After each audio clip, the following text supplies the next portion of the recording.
bitch. Oh, excuse you? Baloney wash. I'm annoyed. I'm just here to give my opinion and carry in. Oh, it's Chris Avalon Unfiltered, bitch.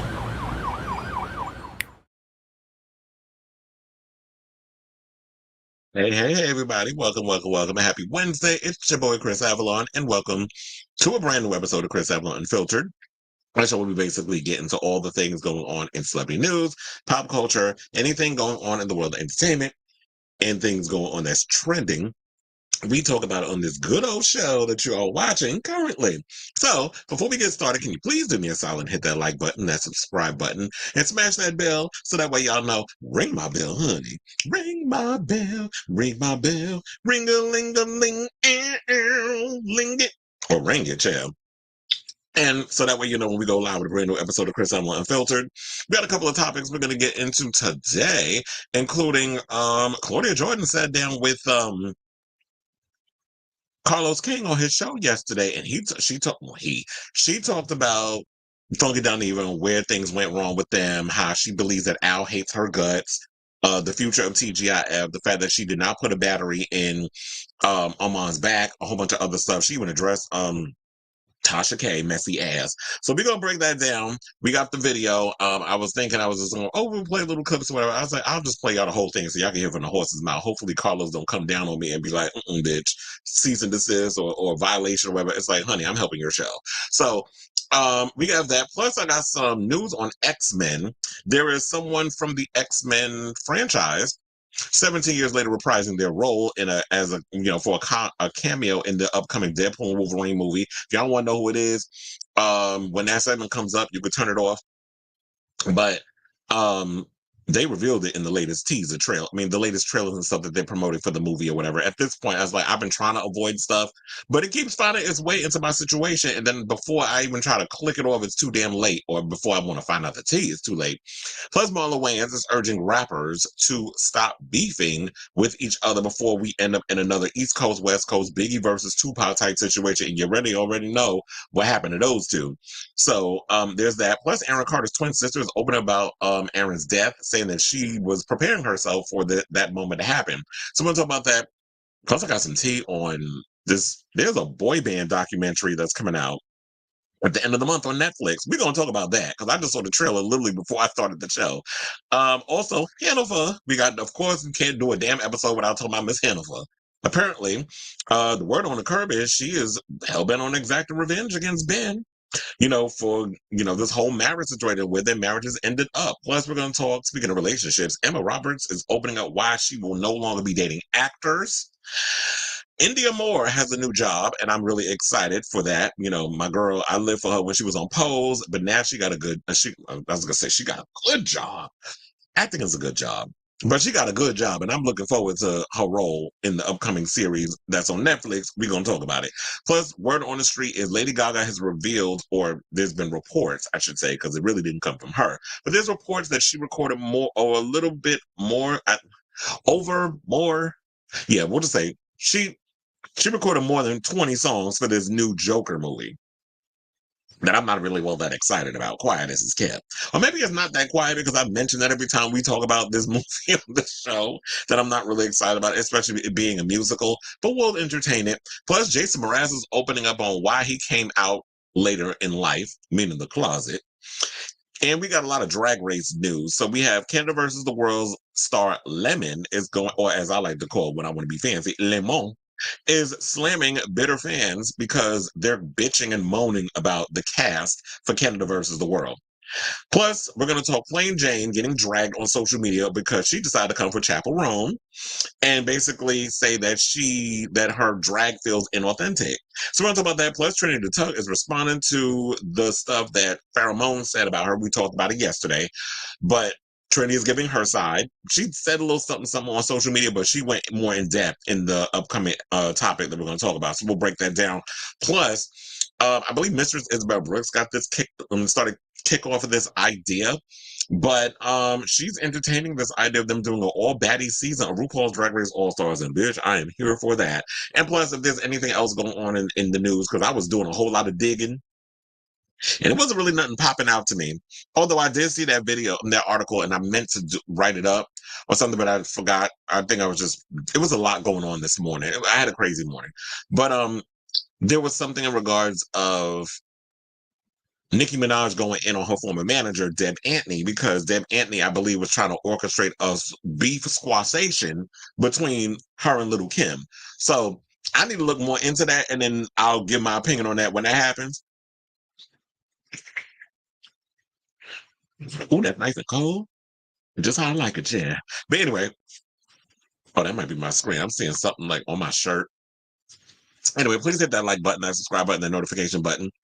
So that when you guys know we go live with a brand new episode, it definitely helps with the algorithm and all that good stuff. Let me hit my banner. I said I got some comments already. I said anyone else eating right now? I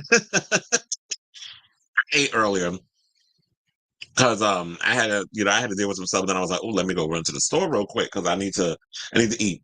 My thing is I can't tell a lie. I haven't gone food shopping in 2 months. So I did go last week, bought a couple of things. And I have to go food shopping again because I only go food shopping for enough of stuff that lasts about 2 weeks. And then I was like, I have to go food shopping again. But I've just been too lazy. So what I usually do is, like I told y'all, I will either go order something and go pick it up, or I'm good Judy's with Uber Eats. So that's what I be doing over here. And I gotta stop doing that because I gotta get back into cooking because Uber Eats ain't cheap. What, there was no issue about the whole Candace thing. I didn't even really get around to watching it because I was pulling a whole lot of stuff. But uh, I figured as much that she was going to be in the damn movie. I had a feeling that Taylor Swift was going to be in there, but I understand why people are upset. And it's like you'll get some of these pundits out here, but she's the biggest star in the world. Okay, let her be a big star where she's at, but not everybody wants to have certain celebrities constantly in every damn thing. It's the same how I feel about the Kardashians. If I'm watching something, I don't need to see Kim Kardashian in every fucking thing or whatever show, movie, whatever the case is that I'm watching. We don't need Kim to always constantly be put in things. Same thing with Taylor Swift. It's like, okay, I get you're good friends with her and I get that you want to do this whole parody thing. But I understand like like with me with the cameos, to me the cameos need to have there needs to be meanings to it. Like I don't want to just be watching a movie and be like, okay, so now the cameo here, cameo there, cameo everywhere. And it's like, okay, this is lame. This is stupid. Like it really needs to feel I just like the over and I'm afraid that the overhyping of this whole Deadpool and Wolverine movie is going to irritate me because when I see the movie, I'm going to have such high expectations that it's going to open up a gateway for me to be disappointed, and I don't want to feel that way. Like I want to go into this movie and genuinely have a great time seeing it. So I don't want to put all these high expectations. And the crazy part is I'm going to see Deadpool and Wolverine opening night, and then I'm going to the movie. I'm going to work right after. So that'll be fun. And so if I have a day off afterwards, I'll come on and I'll talk about it. Um, oh, you talking about the Nicki tour? Oh yeah, you did. I saw some screenshots of her arena tour, and it's like, yeah, because uh, I'll try not to. Um, to have all those Swifties, and that's what's going to irritate me because I feel like if I'm watching a movie, I don't want to watch a movie because it's going to be a bunch of damn Swifties in there, and y'all just want to see your girl in one damn scene. Meanwhile, y'all being rude, loud, annoying because you don't care about the whole movie, but you just there to see Taylor Swift. Like, first of all, that's the dumbest thing I've heard people do when y'all spend money just to see like one little scene. Or I remember I was watching something the other day, and this guy was talking about how he only went to the movies to see. I forget what trailer it was, and I think it was a recent trailer that came out. Um, I think it was like a horror movie trailer. He went to go see. He didn't even go see the movie. He only went because he heard that the trailer was going to be showing during the film. So he paid a full price ticket just to watch the trailer. I'm like, shit. I would have waited 3 days for that shit to pop up on YouTube on Monday, which it ended up doing anyway. And finally, I can't remember the name of the damn trailer. But he said that that's what he did. I said, okay, boy, you out your damn mind. Ain't no way in hell I'm paying $20 for no movie just to watch a trailer. So, the only time the cameo thing worked was Spice World, the movie, because it showed how huge. Well, yeah, I mean, look, I heard there's a lot of, I didn't even watch it. I heard there's a lot of cameos in the new season of The Bear. Josh Hartnett, I just found out had a cameo. So, um, the cameos need to make sense. But I understand why you would have a big celebrity because the way they've been setting up the bear, it's sort of like it's going to become like it started out as like this dingy, messy, whatever, like shit, and hole in the ground, just a whole disaster shit show. And Carmi ends up trying to turn that whole restaurant around. So it will make sense to have like celebrity, people showing up and things of that nature. And I love the fact they had Jamie Lee Curtis on the show as his mother last season. But anyway, let's get into the show. And let's talk about Claudia Jordan, who I didn't even know, first of all, that she did an interview with Carlos King until I was watching Funky Show last night. And he said he had mentioned it. He was like, he had people was coming in his, inbox, DMing him and all this other stuff, basically saying like, what do you think about the whole Carlos King, Claudia Jordan interview?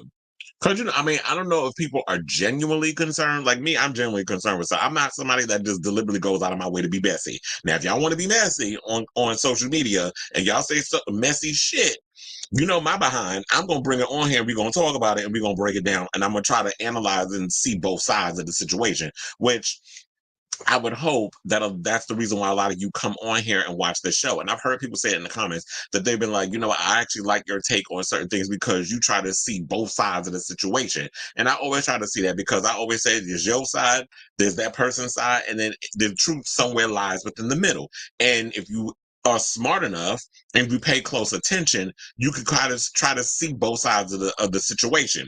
So she appeared on the show yesterday. He said that he didn't watch it because he didn't want to she had called him up, well, she texted him and let him know that she was going to be doing the interview, which he appreciated. But then he said what irritated him was that people, and I said that's why I asked, is like, are people genuinely concerned or y'all just being messy?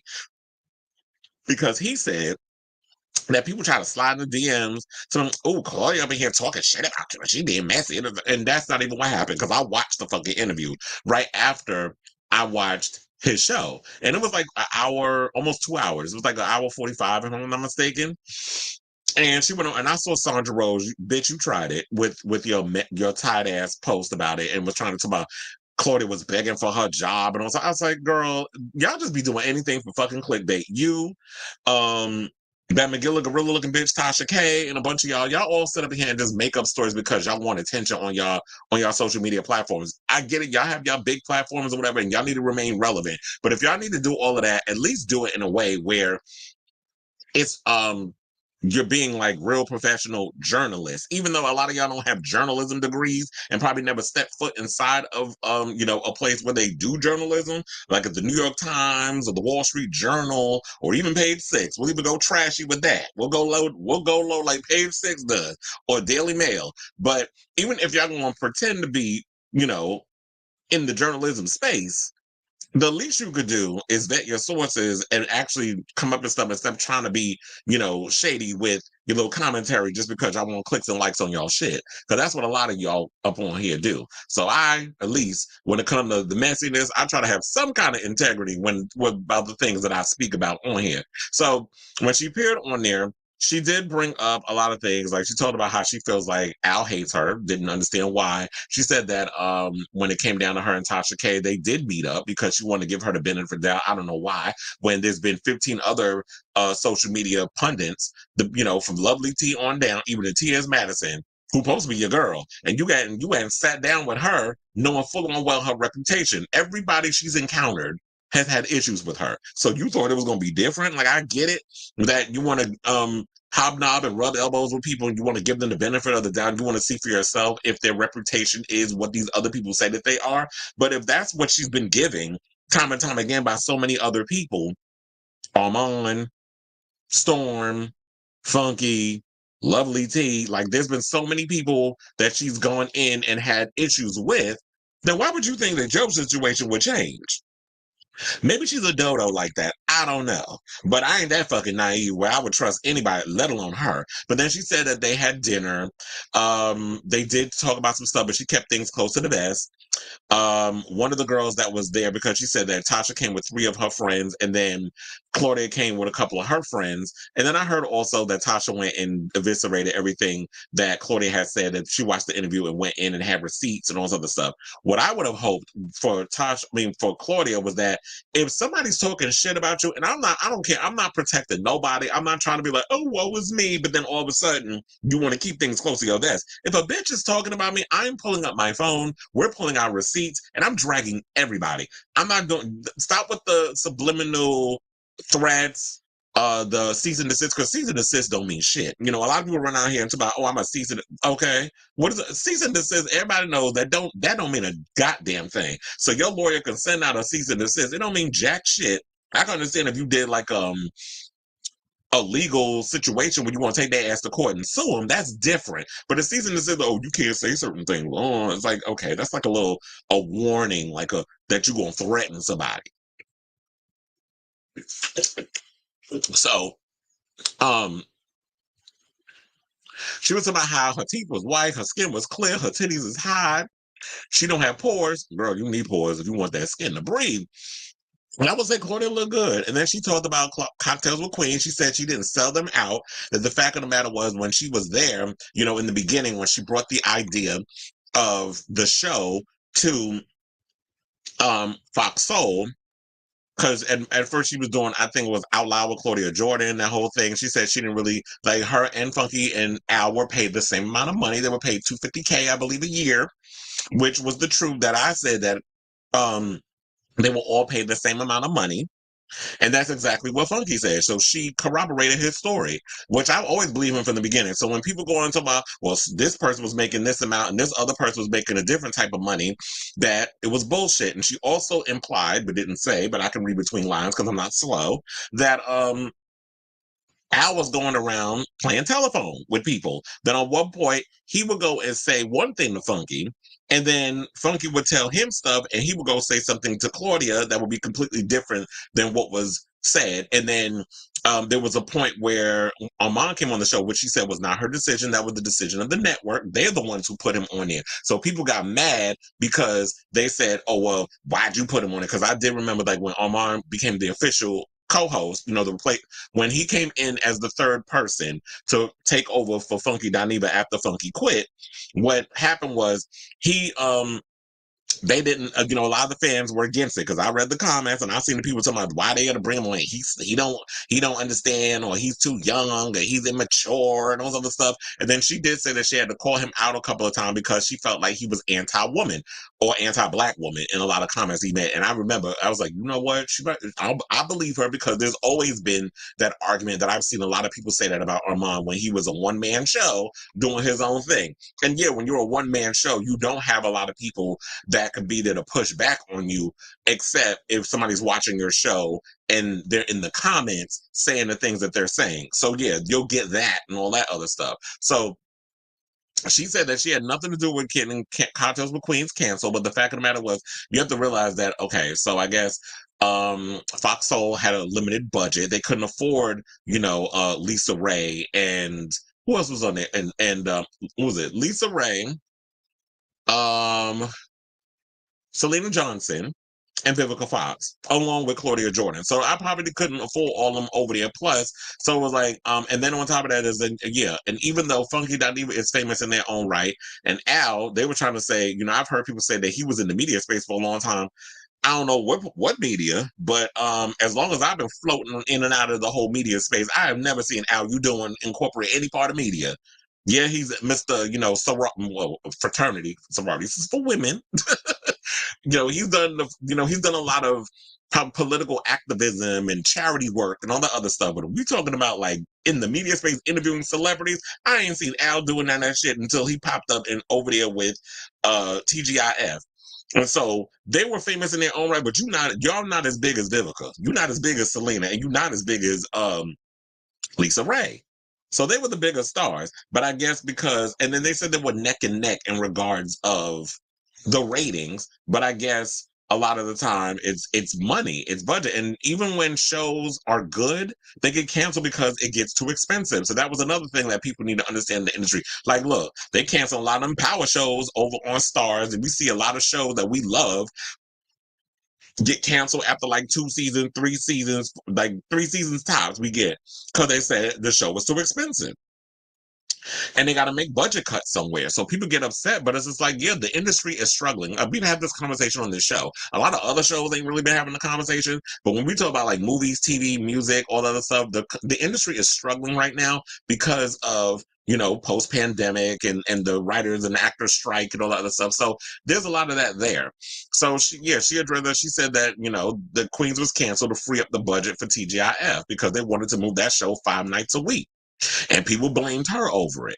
But it's like, yeah, a lot of people look at, because Claudia is on a lot of these shows and she's the face, that she is the one who's pulling all the strings and is in control. She said she don't even own the IP of TGIF because she was thinking friend, whatever the case was, but didn't think business. And this is what happens a lot, because I think Nene, it happened to her too. When she would come up with ideas over at Bravo, and Bravo wound up owning the IP, and she got nothing. Like she said, she came up with the idea for Watch What Happens. And you know, all the other stuff, and now she didn't get no kind of credit, no EP credit, whatever, because this is how this business is. It's not show friends, it's show business. So these people that y'all be thinking is y'all friends, you need to always have your I's dotted and your T's crossed. I don't give a fuck if my bestie owns a damn network. I want creative control over whatever idea I come up with. And if I come up with the title of the show, which she didn't, there was somebody who was working on the show that came up with TGIF when they were trying to move it over and, you know, make it the big show and all this other stuff. She said that she didn't come up with that. What she should have did was taken the time to go away and be like, you know what, let me think about it. Let me come up with an idea. Let me, you know, have all this other stuff and have it drawn up for your lawyer and everything, by your lawyer, to have all the paperwork signed, so that way you know what you're doing in regards of having creative control and being able to get a check and live off that name. So at any time, because the person that she brought the show to is no longer there and has their own streaming services that I think has a lot of Black content and Black owned, now that he's not there no more, and this happens all the time. I tell this about when it comes to record labels. When, say, Janet Jackson signed to a label and the person that works there, the CEO, leaves and the new person comes in. That person don't know Janet. They don't give a fuck about what her strengths and her weaknesses and what she needs and what she. They don't care, because she wasn't there when they were there. So she's already on the roster. All they care about is coming in and doing what they need to do for the people they bring in. So the people that's already there, that are the veterans, they end up suffering. So when somebody goes out, they bring this person in. They don't care about TGIF and Claudia and all stuff. They'll keep the show going, but all the other stuff that was going on behind the scenes, all the things she was able to bring in and get away with while he was there, while the other person was there, you don't have that type of power and influence once they leave and somebody new comes in, because they don't know you. So there was a lot of things that was said in there. Also, she even addressed the whole thing about you remember the story about Jay-Z? About Kathy White, who they said that was Jay-Z's mistress. She even addressed that too. And she said that she only knew the girl for like 4 months. And before she passed away from a brain aneurysm, because that's what they said that she died from. And how she didn't know anything about the whole Jay-Z thing. Like, a lot of people was making that up. There's been, you know, the stuff where you hear from Jaguar, who I think is half-ass crazy. And I don't understand people who keep giving her out there where the buses don't run ass a fucking platform, because I don't believe nothing that bitch says. Because if it was true, and as much as she be talking, I'm surprised she's still alive. That's another thing too, because you know, a lot of people that be out here that be running their damn mouth, they wouldn't be on this earth. But anyway, I have the footage. It might be a long one actually, of Claudia sitting down with Carlos, and she told about what she believes may have transpired, the whole situation with Funky going in on his show, you know, after he left the show. And he wound up saying that he got a bullet in the chamber for her and all this other stuff. And how, what I believe, because the way she was explaining was like, Al was the one that was over here playing telephone with people, chirping in their ear. There was a period where her and Armand was kind of like going at it with each other. She was like, something didn't feel right when, based on some of the topics that they would do. So she wanted to call him up and speak to him.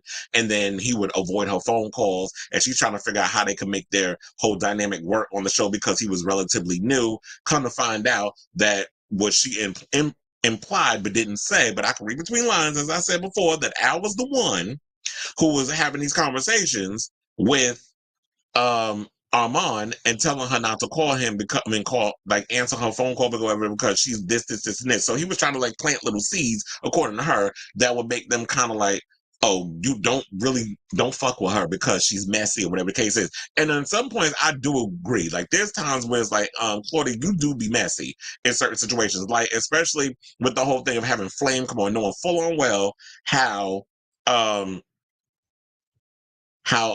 Funky felt about her. And then all of a sudden, as soon as he's gone, you bring her on. So to me, the timing of it all, it did look a bit like it was messy. Even if he was being like, oh yeah, everything was cool and he was nice when he signed off and he went about his merry way, and then you trying to find somebody to bring it in, the first thing you think about is that he, she, we confused ass bitch that don't know what gender she want to be half the time, and is a pick-me for the LGBTQIA plus community. So that way the heterosexuals that don't give a fuck about us and want to take our rights away, she get the hobnob and rub elbows in they circles because she's the coon of the queer community. And we have those too. We have our pick-me's. We got our Tim Scotts for the fags. We got that. And she one of them. So when y'all fuck with people like that, you don't realize how the perception looks. So as much as I was with Claudia and a lot of this, and I was like, yeah, I'm with you and I understand your side, there were parts of the interview that I felt that, bitch, you ain't that innocent. Like I was getting into it. It's like, sis, at some point you should take responsibility, and unless you lack self-awareness. But anyway, let's get to the clip and then we'll talk. He said, I quote, "My issue is with Claudia Jordan. So-and-so was just a pawn in Claudia's game. Now, I am going to reserve why I have an issue with Claudia, but I'm going to leave that one in the chamber in case someone gets froggy." What did he mean by that? I'm not all the way sure, I have to assume. But so we were scrambling to get to fill the spot. Flame Monroe's name got brought up. I am cool with Flame Monroe and I like Flame.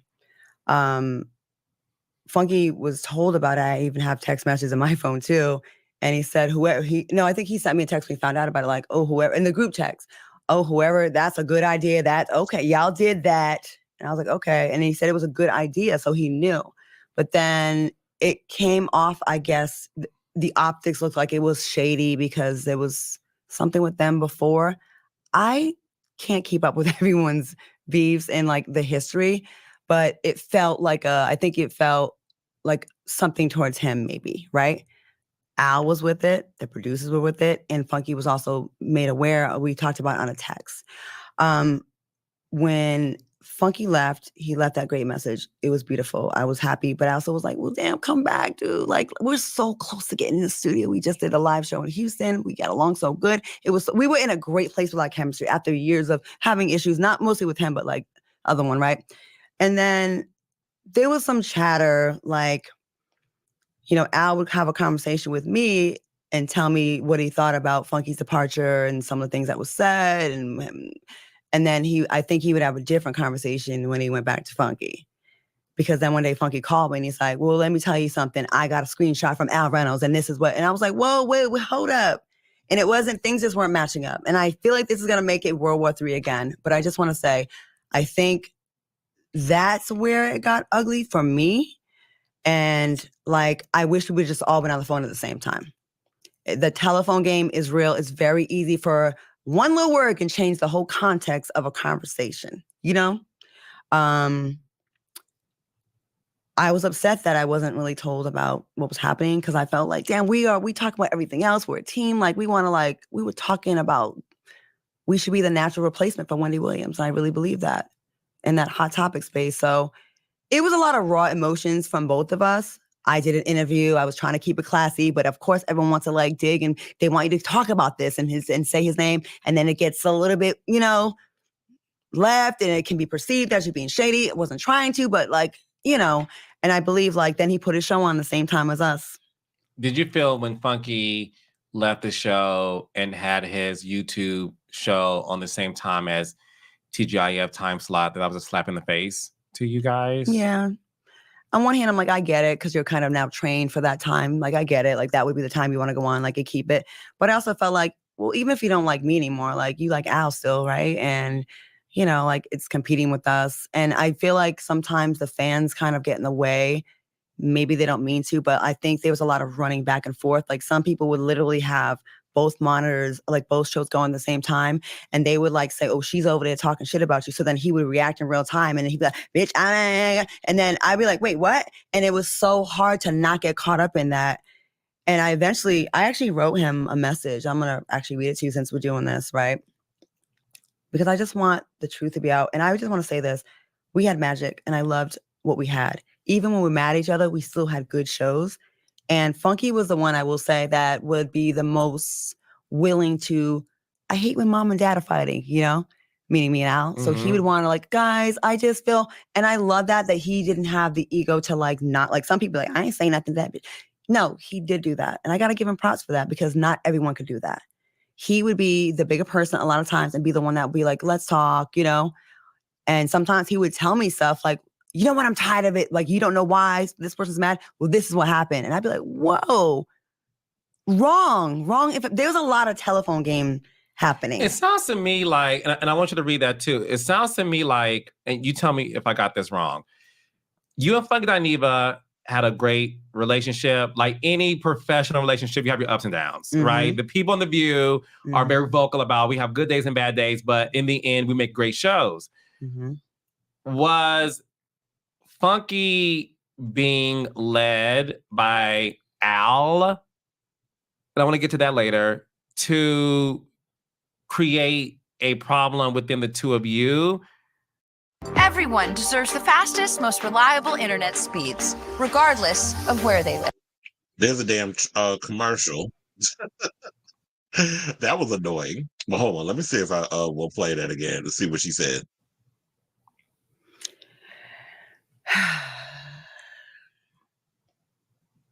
I don't really have proof. You don't have proof, but your instinct, because when he talks about a chamber, and I'm like, what did Claudia Jordan do to Funky for him to react that way? So for me, I mean, I got this beautiful message from him, and then it was like, I'm the enemy, So you don't even know where it comes from. Meaning proof. And I know, I know the narrative after this is going to be, she's always a victim and she never knows. No, there's a disconnect there.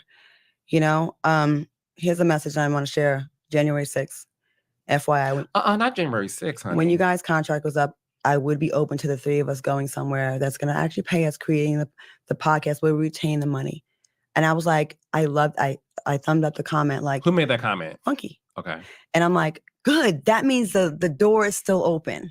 It was a financial thing. That shows you that it wasn't a beef thing with us. That's a financial issue. He has every right to want more money. We all should have had raises. Now, let me tell you, they went from $1,000 a week to $2,000 a week to $5,000 a week. I'm sorry. Let me take that back. When it was 2 shows a week, there was like a little bump, like instead of $1,000, like $1,250. So it ended up being like an extra, the day rate was a little higher. But then when I went to 5 days a week, the day rate went back to $1,000, but you had more days. So technically, yeah, he's right. The day rate went down, but you got more money overall. You got paid $1,000 an episode per episode. Yeah. Okay. So yeah. So it was like they got paid $1,000 per episode. $5,000 a week, which in my opinion, that's a good coin. Could you imagine like sitting on your ass for an hour and getting paid $5,000 a week? How much is that a month? 20 grand, 20K a month, bitch, just to run my mouth. You don't trust to believe I would do it.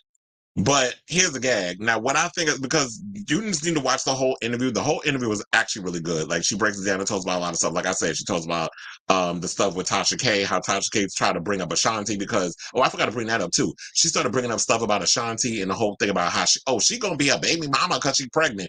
But based off of because she had someone who was close friends with Ashanti there, and I think she worked with her, something on or works with her. I can't remember off the top of my head.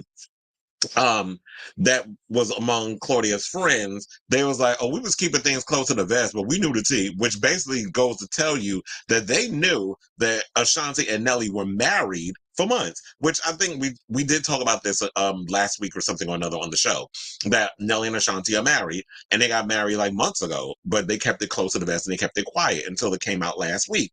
So they knew the tea about her, but it was like, okay, bitch, now you sitting here trying to run your mouth or trying to fish for information, and we're not even going to give it to you because we you trying to be Sheree, you trying to be the bone carrier, you trying to get some tea out of us, and it wasn't working. So you was basically, and then said she had many text messages about, oh, love you, and she was the one that, and she also said that she wasn't the one that called Funky and Al the F word. She said that was Tasha's words. And my thing is, if Tasha running around here talking about pulling up receipts and stuff, which she did do when the first time this whole thing came out about what was going on with TGIF, I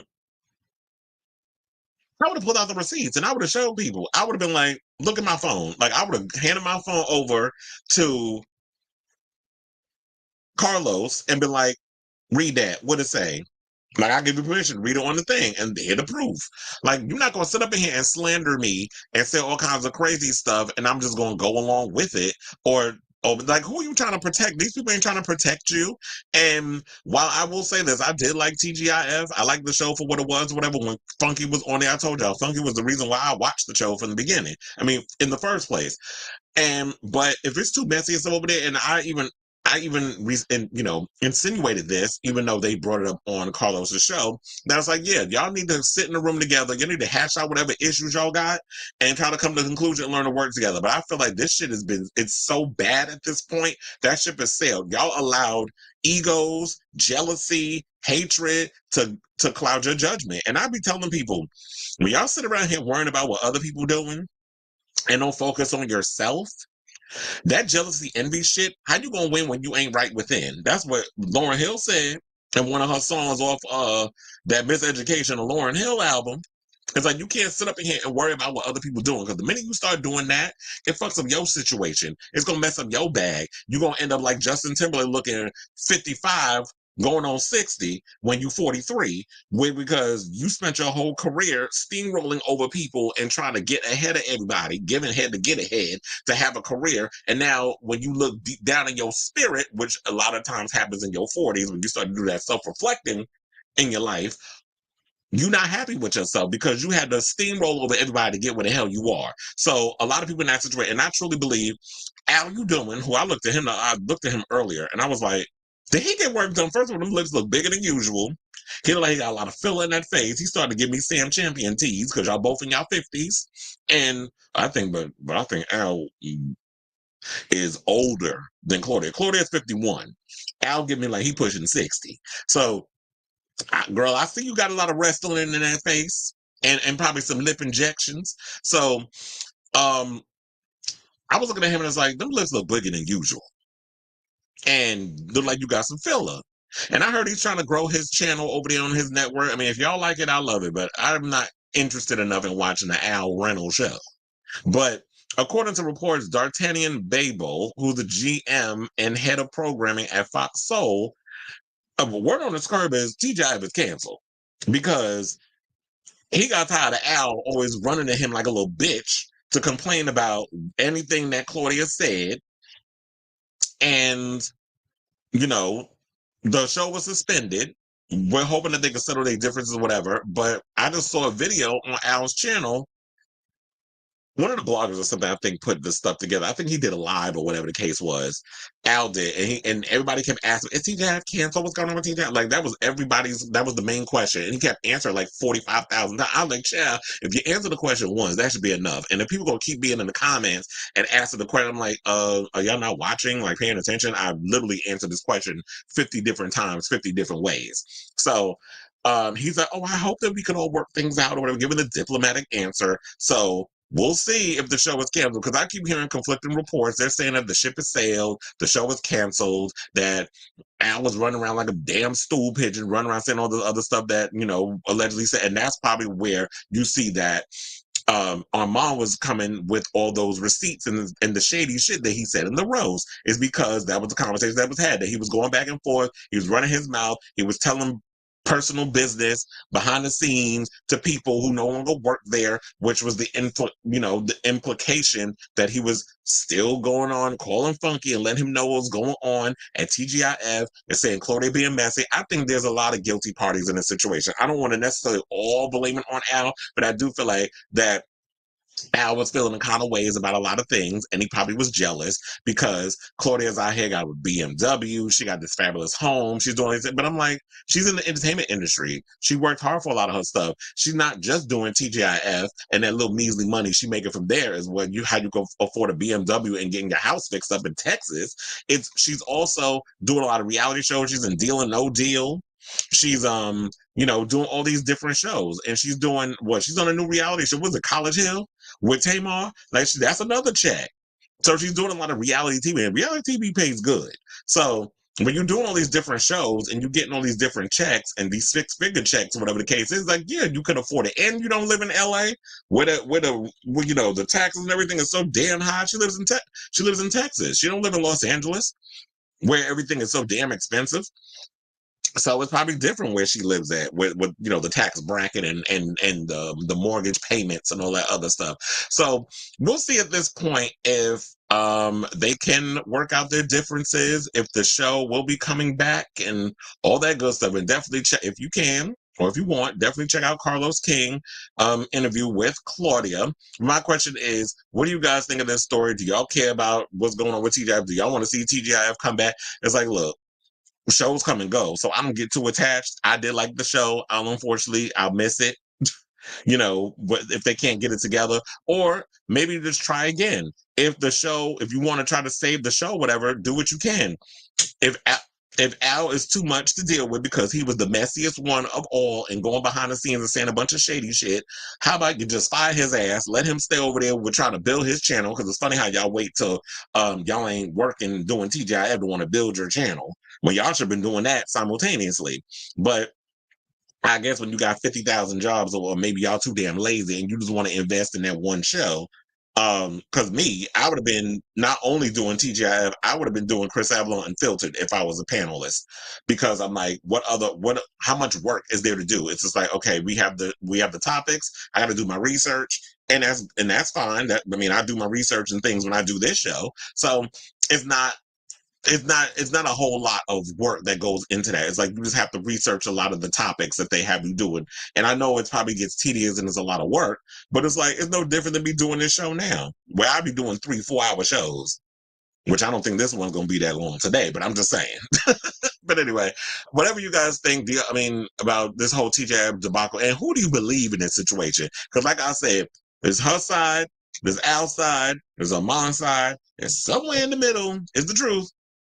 And other people assert themselves. I don't care about the other bloggers asserting themselves. Y'all all going to say what y'all want to say anyway, because a lot of y'all need this to be for your clicks and likes. But I just thought it was a good interview, and I really hope that they can work it out. But if they don't, then you know what? There have been so many shows that have come and gone, and there'll be another show that'll come and hit the zeitgeist and be this amazing thing. And then it'll probably get canceled. We'll have to move on to the next big thing. So anyway, whatever y'all think, let me know in the comments down below. Okay, so it said grow. Wait, what is that?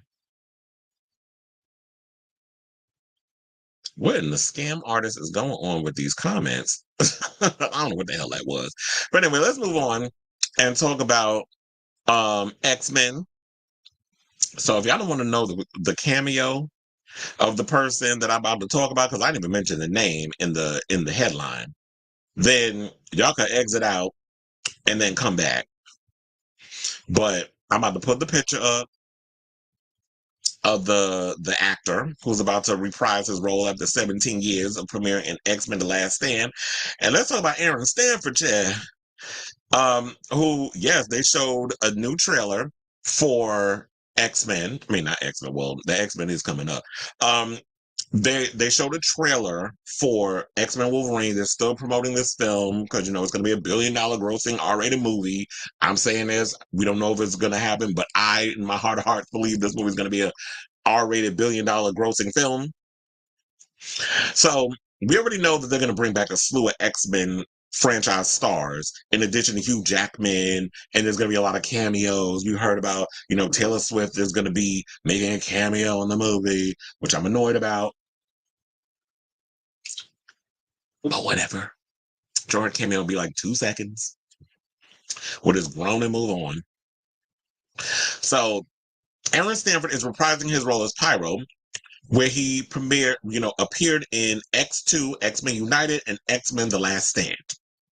So Marvel fans are expecting a ton of mind-blowing cameos in the upcoming Deadpool and Wolverine, but one returning X-Men actor has already been revealed.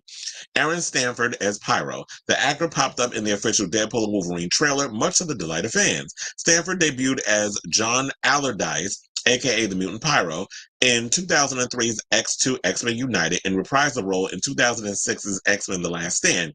He's now back after an 18-year break and very happy with the results.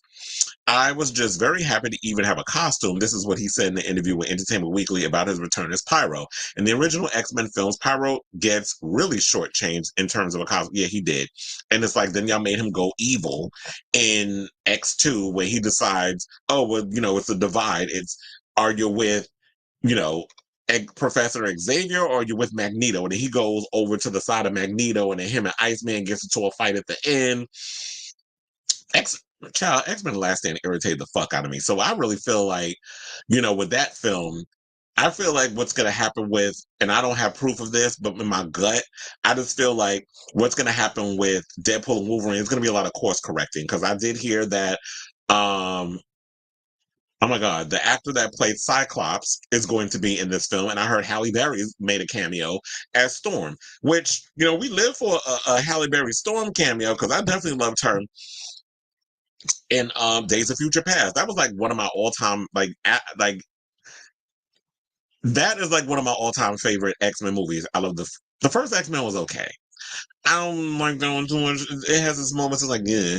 And them wigs bothered me in that movie. Not just Halle Berry. There was a lot of bad wigs in that damn movie, but I understand y'all was on the budget. But X2 is one of my favorites. I do love Days of Future Past, and I also liked the Matthew Vaughn one when he did like the whole revamp with Jennifer Lawrence on stuff. That was a cute one too. But I wanted to be a little more. I wanted it to feel more like a superhero. I just felt like I was just trapped in the '60s and shit with that film. I did like it though, but X2 and Days of Future Past are like my top 2 all-time favorite X-Men movies. And I do feel like Pyro did not get his just due. Like, y'all did him dirty in that film. So, it says in X2, we start off with Pyro at Xavier's school of gifted mutants. The SWAT team bursts in the middle of the night. We have to flee. So, half of the movie, I'm in my jammies. I never got the cool leather tactical suit that all the X-Men wear. And in X3, I was just dressed in an ensemble from Hot Topic, basically. So, to have him be a proper superhero in a proper superhero costume that was actually taken from the comics themselves was very cool. Now, while Deadpool and Wolverine actor Sean Levy told EW that there are lots of cameos in the movie, he stressed that the team behind the Marvel tentpole didn't want any of the cameos or characters to be the story of the movie, but they are peppered in throughout. So, they said there are lots of characters. The internet is a delight of rumors, but the multitude of character cameos that are in this movie, some rumors are true, some are way off base. Now, joining Stanford as a returning X-Men in Deadpool and Wolverine is actor Tyler Mane, who played Sabretooth in the original. Well, Tyler Mane also played Michael Myers in the Rob Zombie Halloween movies. So Tyler Mane, who played Sabretooth in the original X-Men film back in 2000, a clip of the new film confirmed that Jackson's Wolverine will face off against Sabretooth at some point in the film. Well, and then, Deadpool Wolverine comes out on July 26th, in case y'all didn't notice already, and get your damn ticket. But I will say this, I like the fact that we're finally getting Aaron. Well, you know what? That's why I said, I feel like there's going to be a lot of course correcting. There's going to be a lot of justice for justice for certain superhero cameos in this film, because when you listen to the hardcore fans, they've always felt like they were shortchanged, or or the characters were done dirty based over some of the script decisions or whatever decisions that certain people made when X-Men was a part of 20th Century Fox or whatever it was at the damn time, because it wasn't part of the Disney and Marvel and that sort of thing. It was a 20th century film. So there were some things I liked about it. There were some things I didn't like about it. But I did hear some tea because a friend of mine told me some stuff in regards of and I'm about to spill it here, chair. So he told me because he told me that he was listening to my YouTube show and he got me some tea in regards to superhero stuff. So I had heard some stuff, but we'll just pretend like we'll say it's alleged in case, but he said that, you know what? Now, in regards to the X-Men movie, I've been hearing word that Ryan Coogler might be directing X-Men, that they've been eyeing him to direct the next X-Men film, which I think is a great idea if they decide to go in that direction. Because Ryan Coogler, to me, I've always said this, and there's no shade to you cis heterosexuals, but I truly don't think you can understand otherism when it comes to the whole point and root of X-Men. Because when you got these clowns on social media talking about how they feel X-Men is woke and all this other stuff. I was like, where the fuck have you been? First of all, the whole point of X-Men has always been about mutants being treated like second-class citizens, that they don't get respect or whatever from the government or whatever the case is. We're trying to outlaw mutants. We're trying to destroy mutants. That has always been the ongoing theme. So it is, and it's always been a metaphor used towards Black people, towards Jewish people, towards gay people, towards women. So it's always been the case in regards of X-Men. So when people come up in here and act brand new, it's like, are y'all slow? Or y'all just want to get on social media just to bitch because y'all want that 15 minutes of whatever on social media. So y'all just say this. And then I heard some teacher that apparently, we were talking about Henry Cavill yesterday. So word on the street is Henry Cavill has been cast as Dr. Doom in Fantastic Four, but I think he won't be the main baddie. He may make an appearance in like a post-credit scene, something or another like that, which makes a whole lot of sense that they would have him do like a post-credit thing, because he's about to start filming in January. He's about to start filming Highlander. So I could totally see him doing like a little small cameo. And I did see the pictures and stuff online of them doing the outdoor shoots, and you get to see all the, the superhero that's going to appear in the new Superman movie. I did see those pictures. So, so basically what had happened when they said that a friend of mine told me that they snatched up Henry Cavill around the time when James Gunn fired him from the whole DCU. So remember, they were going to bring Superman back in. So they were like, oh, yeah, let's grab him up and let's get him up in there. So he's going to be the next big bad for the MCU after the whole Kang storyline wraps up in Avengers 5. Now, I did also hear that they were trying to get Jordan Peele to direct Blade, which was a conversation we had on this show, but he turned him down. And I guess they said that they're gunning for him to do the movie is that they want to do a Midnight Suns film right after it. Now, I did hear rumors about them wanting to do a whole Midnight Suns type situation.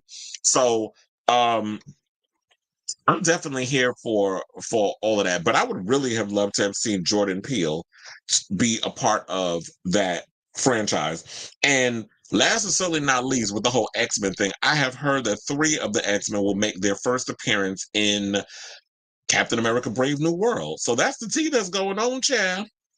And in regards to that, I'm excited for Aaron Stanford and seeing all the cameos in, in this upcoming Deadpool and Wolverine movie. I've seen like everybody got their fan theories. I've seen a couple of YouTubers that did their videos in regards of who do you guys think is going to be in the cameo? Like, what cameos you think is going to be? What? That's why I got my ticket opening weekend, because I don't hear nothing.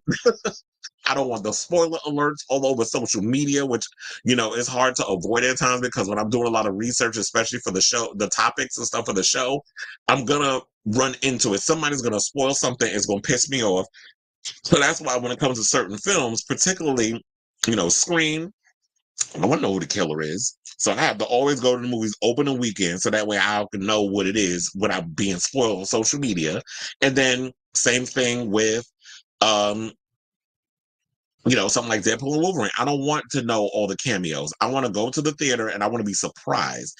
I was like, oh shit, let me find out. So I want to have that. I want to experience that without people spoiling it.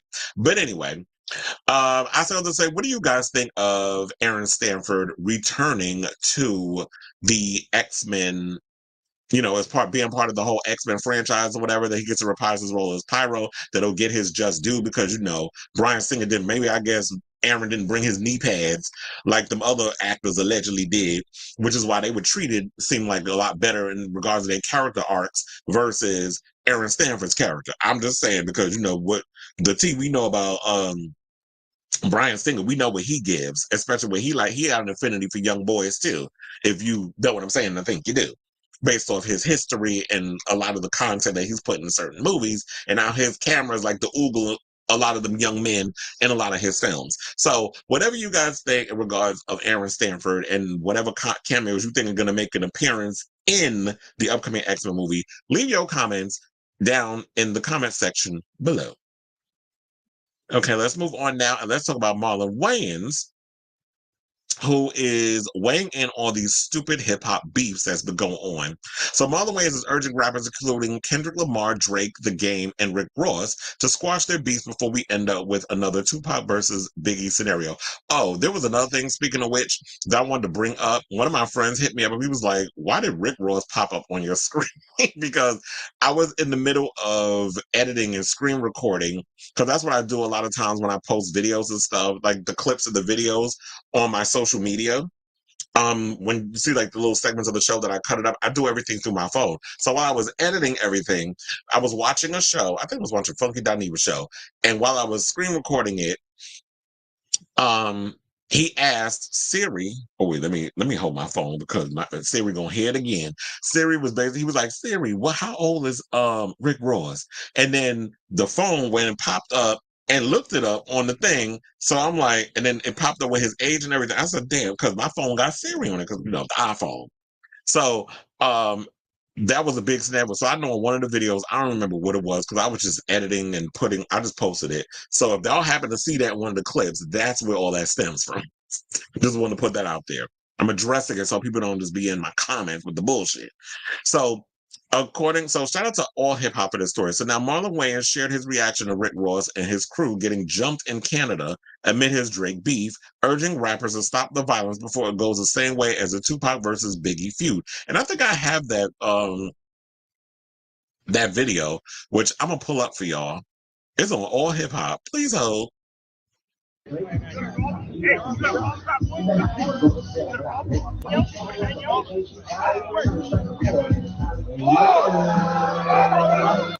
me mute that because I don't want to get in trouble with the music or whatever. Yeah, so you see you see all them out here fighting. You know what's so annoying?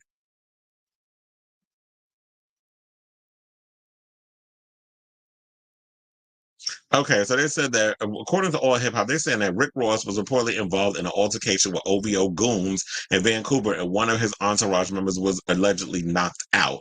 And then one person put, I cringe when I hear them yelling, "What's up, Ninja?"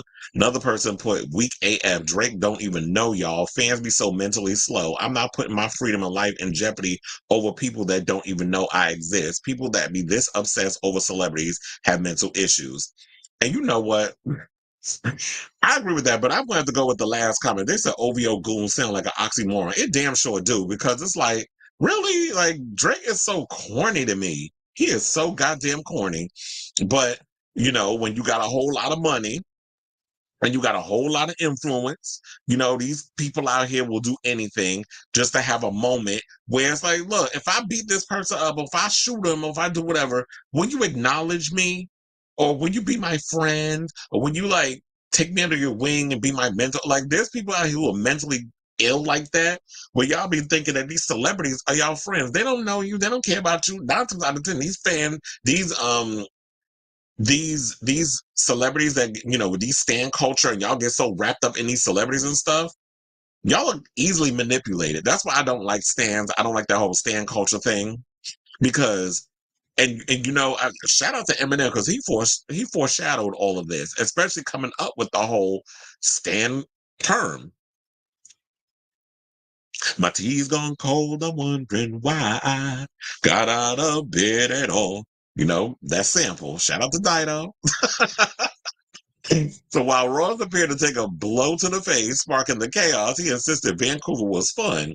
Now, on July 1st, which was Monday, the comic replied, as in Marlon Wayans, we should say, replied to an IG post featuring the brutal beatdown. He penned an open letter to hip-hop and warned things could get out of hand, citing the infamous beef between Tupac and Biggie.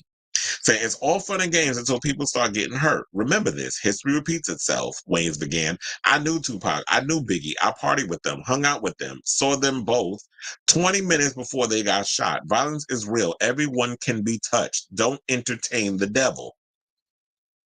Now, directing his remarks superficially to the feuding rappers, Wayans implored them to take a leaf out of J. Cole's book after he made the controversial decision to back out of the beef and apologize to Lamar. He named Drake, Rick Ross, K-Dot, and The Game, professing love for all of them, saying, I say to all my brothers, there's enough for everyone to eat. Y'all all need to what J. Cole did. Walk away from the...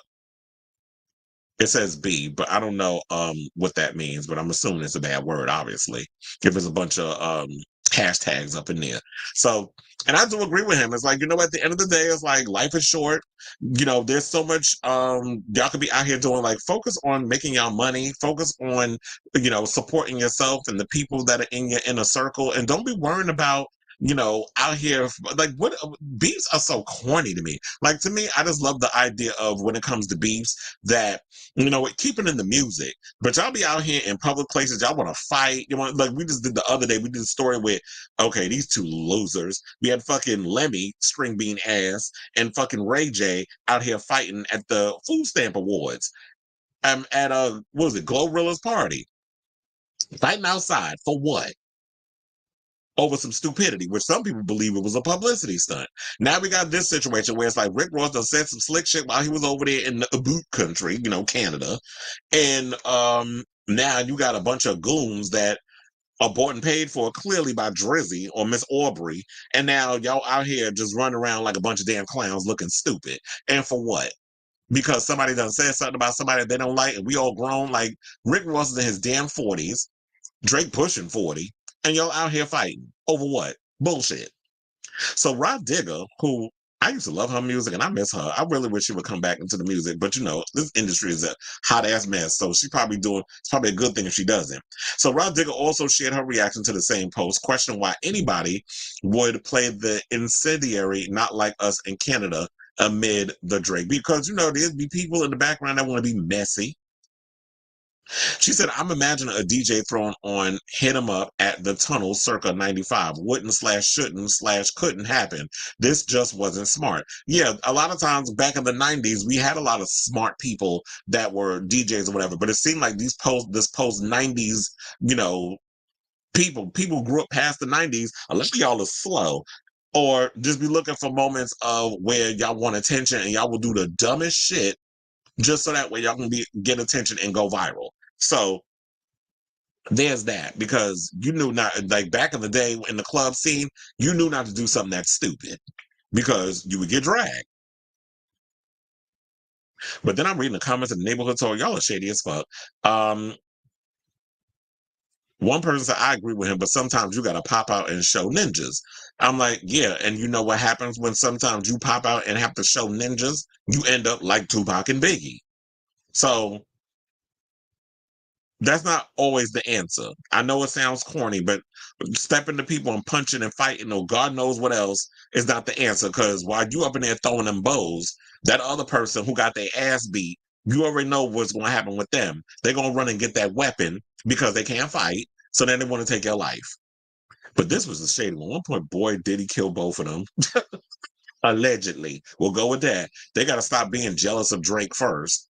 Another person put, I felt from day one the real reason Kendrick brought the gangs into this beef battle was a slick, sneaky way to rile them up to attack Drake. Pop, Nip, and Big were unalived by gang members. It feels like they're trying to give Drake the Keefy D Tupac special. I pray for Drake. Marlon's right.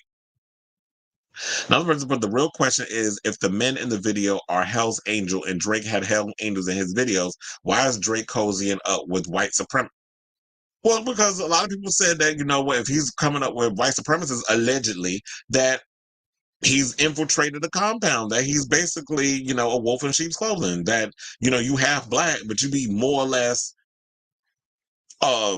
low-key, was a low-key racist against your own kind. Like, you using your own community as a way to profit off of it. But you are, what they call them?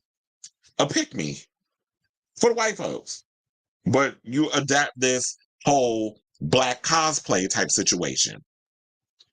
But anyway, so I say all this to say, I'm with you, Marlon, that, in a perfect world, I'd be all for, these people out here to stop beefing and fighting and stuff. Y'all the only ones out here that always want to take it and make it violent and all this other stuff. It's sad. Like, we get to this point. I hope we don't end up in another Tupac and Biggie type situation where y'all are out here fighting each other or taking people's lives over what?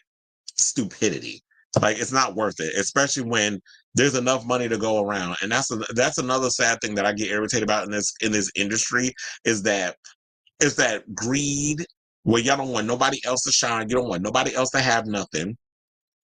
And so y'all want to be out here taking people's lives and shit. So it's just dumb in my opinion. But anyway, let me know what you guys think of this story down below. He said that Aaron Ashmore, child, if that wasn't a homoerotic scene, I don't know what to tell you. Because, yeah, child, I was wondering, I was like, do you think that Aaron Ashmore had relations with, with Hugh Jackman? I can imagine that sex tape. Getting them cheeks clapped, because I'm like, did Aaron Ashmore look at Hugh Jackman the way Taron Egerton looked at him on that red carpet? And then you have also, I wonder if he got down with Bryan Singer. Because Bryan Singer give that he has an affinity for sleeping with his actors. And then Marlon Wayans is silly for thinking Drake and Kendrick are in danger. Okay? Because I'm like, Canada don't look like it's all that scary. But if you hire the right people, you can have that. Where it's like, y'all be out here where if they want to go the extra mile to prove themselves to these, to these celebrities by wanting to take their life. It was like, bitch, ain't nobody scared of y'all. I'm glad they kept it to like fists. And there was no guns or anything. But anyway, let's get into this story and talk about Aaron Carter. So Angel Carter Conrad, the twin sister of the late pop star Aaron Carter, recently did a podcast interview where she shared some painful memories about her twin brother. So during the Wednesday, June 26th episode of the Squeeze podcast, Angel, who's 36, told host Taylor Lautner and Tay Lautner, yeah, because they both named Taylor. I don't know how you marry somebody with the same name as you. That's a little narcissistic. But then again, Taylor Lautner even dated Taylor Swift. So I'm like, how did that work? Did you call her Tay Tay? Anyway, so she had sat down with Taylor Lautner and his wife, Tay Lautner, that the untimely death of her sister, Leslie, who died from an OD in 2012 at age 25, actually readied her for Aaron, who died at 34 due to drowning after inhaling difluorourethane. I think I said that right. Well, it wasn't hydroxychloroquine. And then he took alprazolam, which is a generic form of Xanax. So that's another thing that I thought was crazy about, the Carters. Like that, there's a lot of demons that's floating through that whole family. Like, you had the sister died, then Aaron died, and I think another sibling of theirs died. So like 3 out of the 5 kids are no longer in the union. And it's due to drug abuse. Because a lot of stuff was going on. And I remember the reality show, what was it called? The Carters? That show was a hot ass mess. And, with them talking about all the addictions and how horrible their parents were and all that other shit. I think it was on the E! Channel back in the day. But anyway, she said, what's so interesting about Leslie's passing? She passed away when I was 23. Her death completely blindsided me, Angel shared. I didn't see that one coming. When she died, I was already in therapy preparing for Aaron's death. I thought he was going to die. Angel also said that she feared Aaron's eventual death her entire 20s, saying, I knew this day was going to come. I think he knew it too, attributing Aaron's death to the fact that he could not get out of his years-long cycle of addiction, though he did seek treatment before he died. Angel Angel continued explaining how she was a tough but honest sister to Aaron after she tried to help him battle substance abuse, but he apparently rejected those efforts, saying, quote, I was the peacemaker in my family, the mediator. Like, let's just hug it out. It's going to be okay. And he didn't want to hear that from me, she revealed to her brother.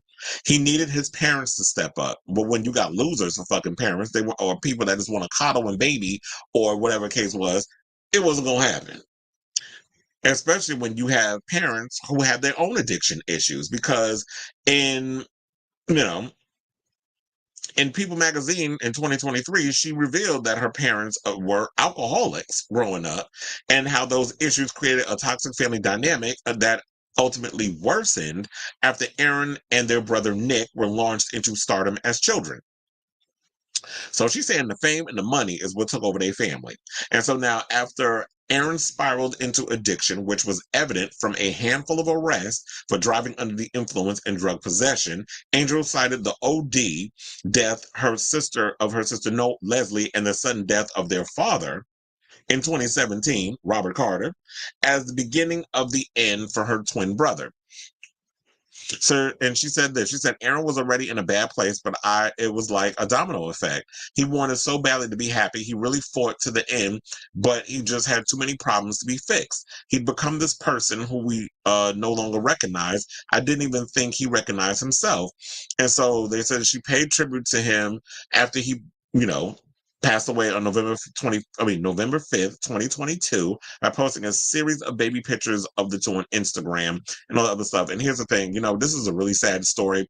And it was like, with them and that whole situation, I always felt like, when it comes to twins, that twins definitely feel when, that they have that deep connection because they've been in the womb together for 9 months. So she's going to have that unexplainable exchange of energy and connection with him that's unexplained. So it's like, oh, I feel that death just lingering in the air. Like, I smell it. And it's like, I know he's not going to last, or he's not going to be able to survive, because it's just those demons sometimes get a stronghold on you. And it's so sad that, especially like Nick, it seemed like Nick was able to make it in the industry and have the career here, although Nick got his demons too, because if you believe the stuff that we've seen in that special that he had on, with the Carters, where they were talking about him and Aaron, that's on Max, where Nick was going around allegedly SAing women, and that was the big story. And I'm sure he's got his demons in regards to his drugs and stuff too.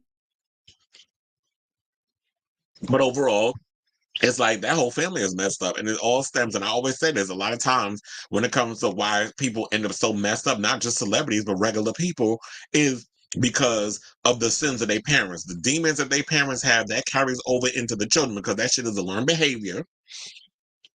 And, it becomes a part of their situation. And so it's either you break the cycle or you just continue to keep that cycle going, that generational trauma.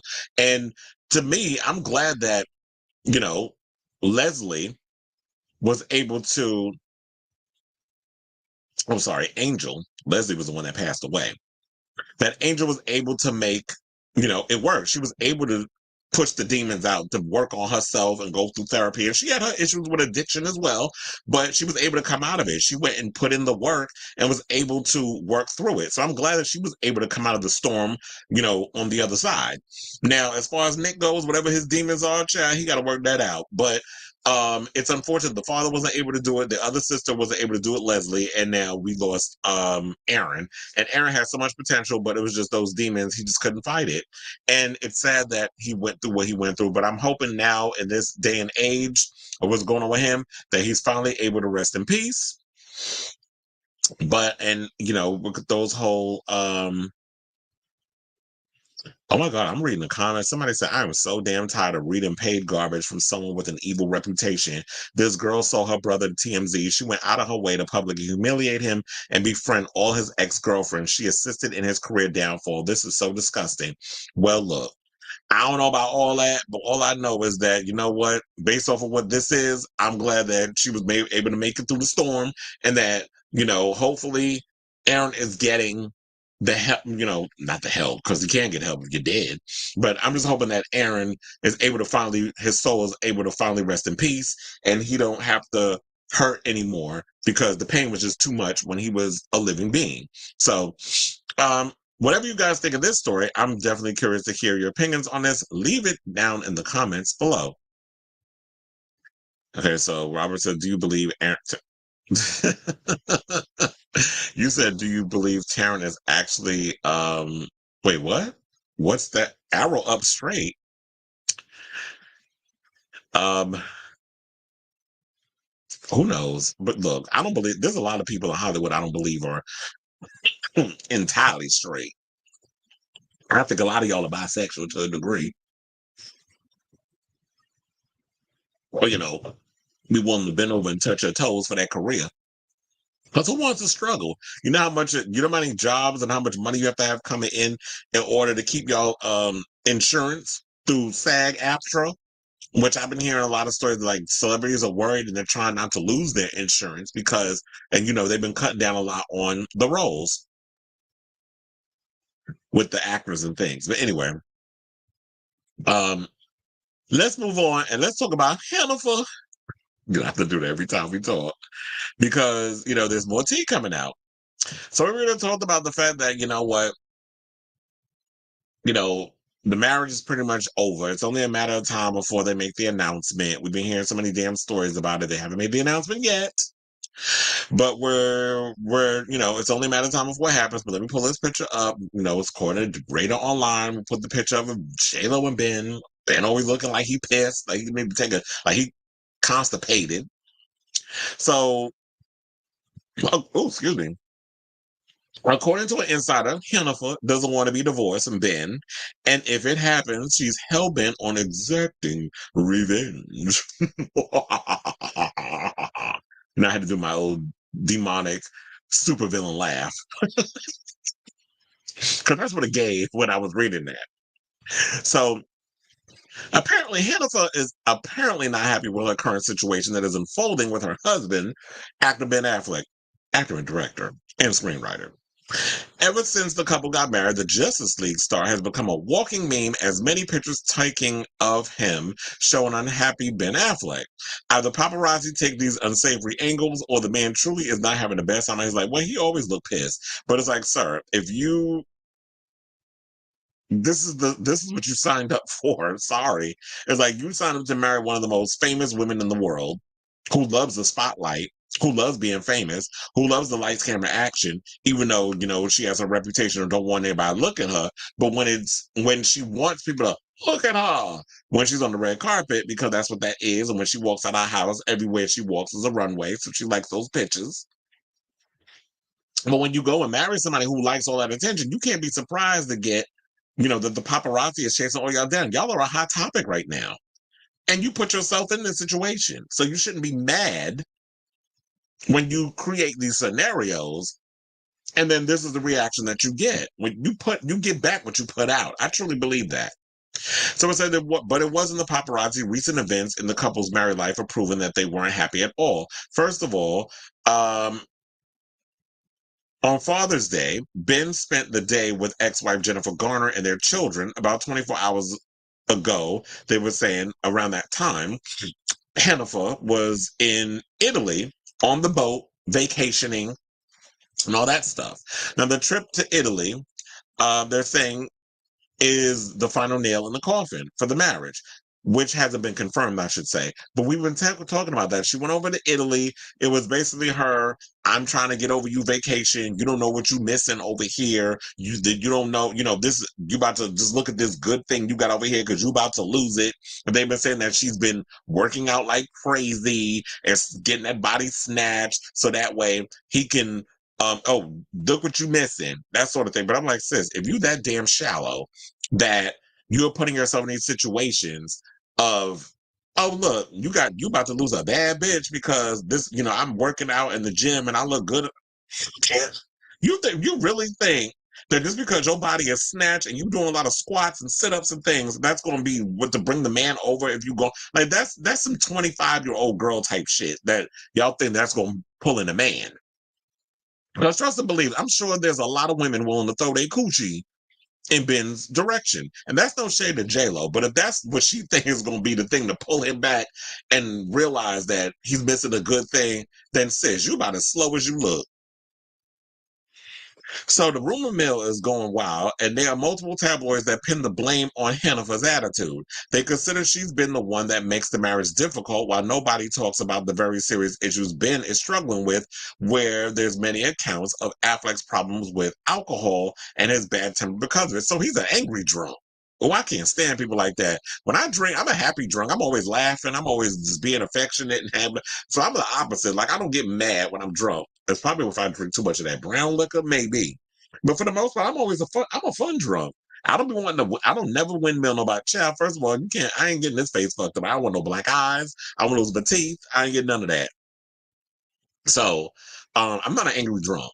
You can ask anybody. I get messy sometimes if I drink too much, and I'm a happy drunk, but never a mean one. But according to a recent report from Radar Online, the tabloid claims that Jennifer has vowed to get the best possible revenge she can against Ben Affleck. Not that she isn't already one of the most stunning women in the world, but Jennifer has a plan to hit the gym hard in order to feel more irresistible than before. Just recently, there was an AI image of Jennifer Lopez during a concert that is making the rounds. Don't be fooled by the clearly doctored images. But Lopez is really close to that render of her fit body. No, I don't agree with that. Now, I'm going to show y'all the picture of that because I was like, no, first of all, her ass ain't even that fucking big no more because I seen the picture. And I was like, that ain't Jennifer. Her ass is not that big. Her ass was that big, when she first came out in the 90s. But her behind ain't like that.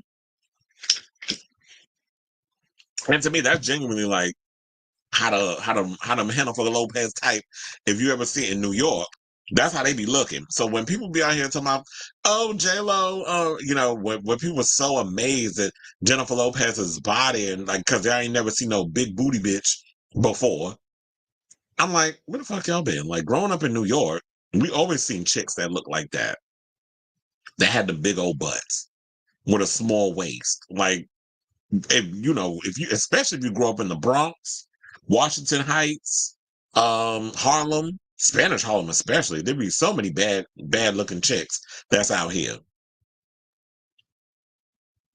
But anyway, so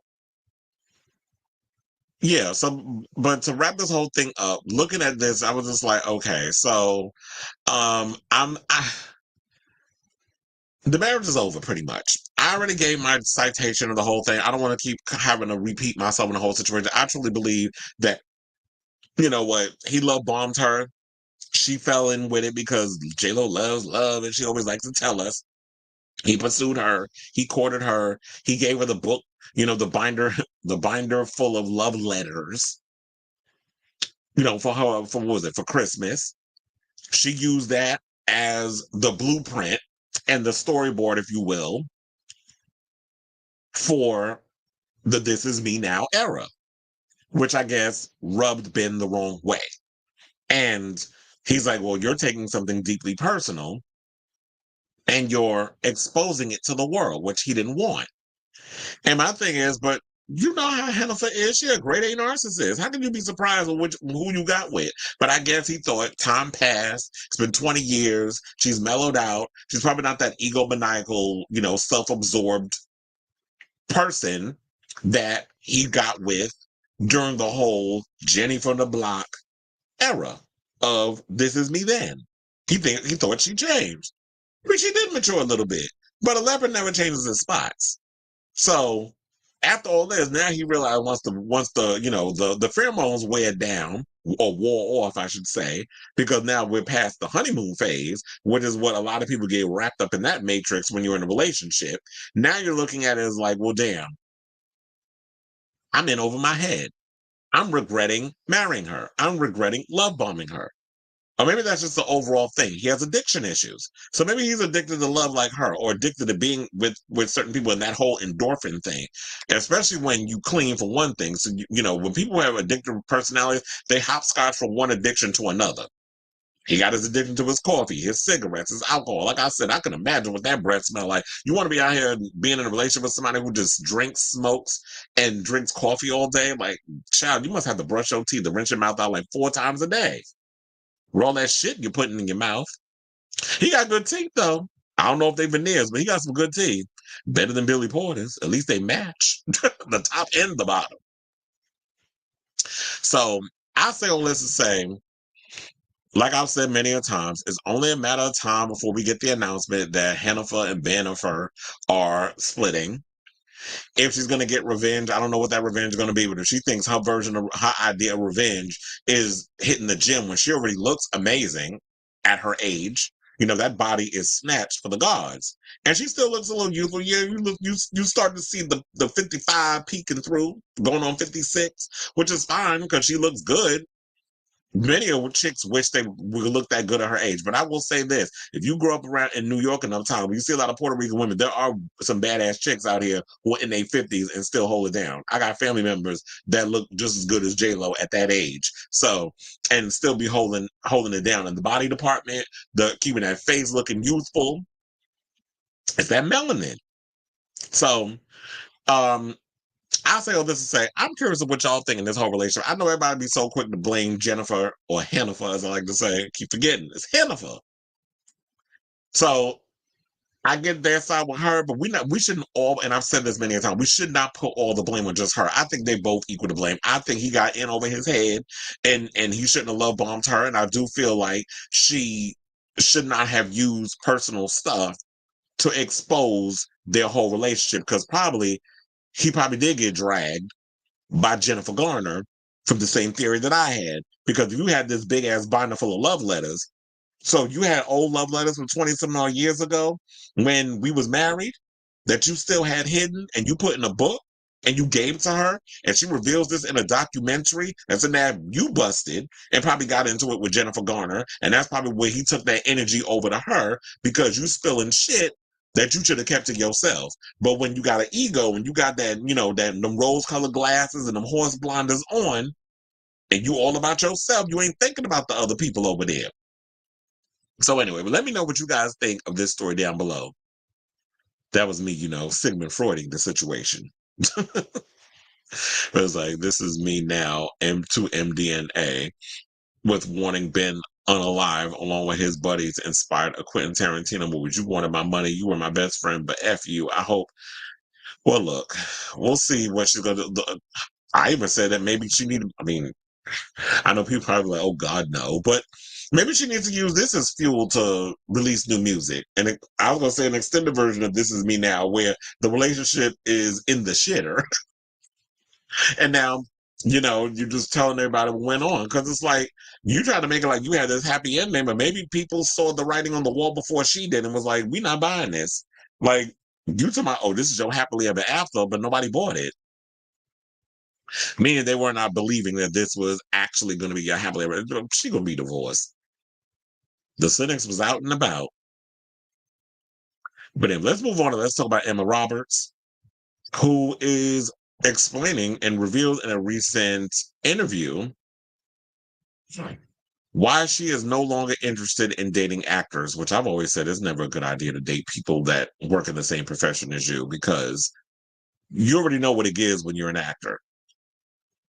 So during the interview with Flaunt magazine published on July 2nd, that would be yesterday, Roberts shared that she is in a relationship with someone entertainment industry adjacent, as the outlet described it, but not an actor. Saying one day the veil was lifted and I didn't want to date actors anymore. This is what she said of dating actors in the past. Saying it's hard, I think, for two actors to be together. I'm trying to think if I've ever seen it done successfully. Yeah, Angela Bassett and Courtney B. Vance. There's Pauletta and Denzel Washington. There's LaTanya Richardson and Samuel L. Jackson. Look at me naming black folk. So maybe there's no. So I'm named you three. Yeah, they black, but their marriages are successful, and they managed to make it work. So I think it probably has to be there has to be a no ego situation, or I guess it's like if you're the big one has to be the big actor, and then one has to be willing to be like the small, take those small roles every now and then. Because when you look at it, it's like Samuel Jackson's wife, she does do roles here and there. She'll do theater, she'll do TV, she'll end up in a movie, but her career is not on the same level as Samuel L. Jackson. Same thing with Denzel's wife. Same thing with some of those. But I was gonna say Will and Jada, but we can't use them. We already know how their marriage is. Bad marriage for life. So Robert 33 has previously been in relationships. She dated Evan Peters over at American Horror Story, which I think that she and them two wound up getting in a physical altercation. He had to turn down a role because she, put paws on him. So I remember hearing that story that came out because I guess, she has trust issues when it comes to being in relationships with a lot of men. I think it stems from her relationship with her father because, a lot of times there's always comparisons with her and her aunt Julia. But she's good with Julia. The one she has issue with, I believe, is Eric Roberts, who a lot of people are not familiar with. Like Eric Roberts never really had if I can think off the top of my head, never had the big mainstream career. He's appeared in a lot of films. He's done like he was in The Dark Knight, like he's been in a couple of movies. But his career has never been on the same level as Julia. Julia was the big star to come out of the Roberts clan. And Emma is famous in her own right.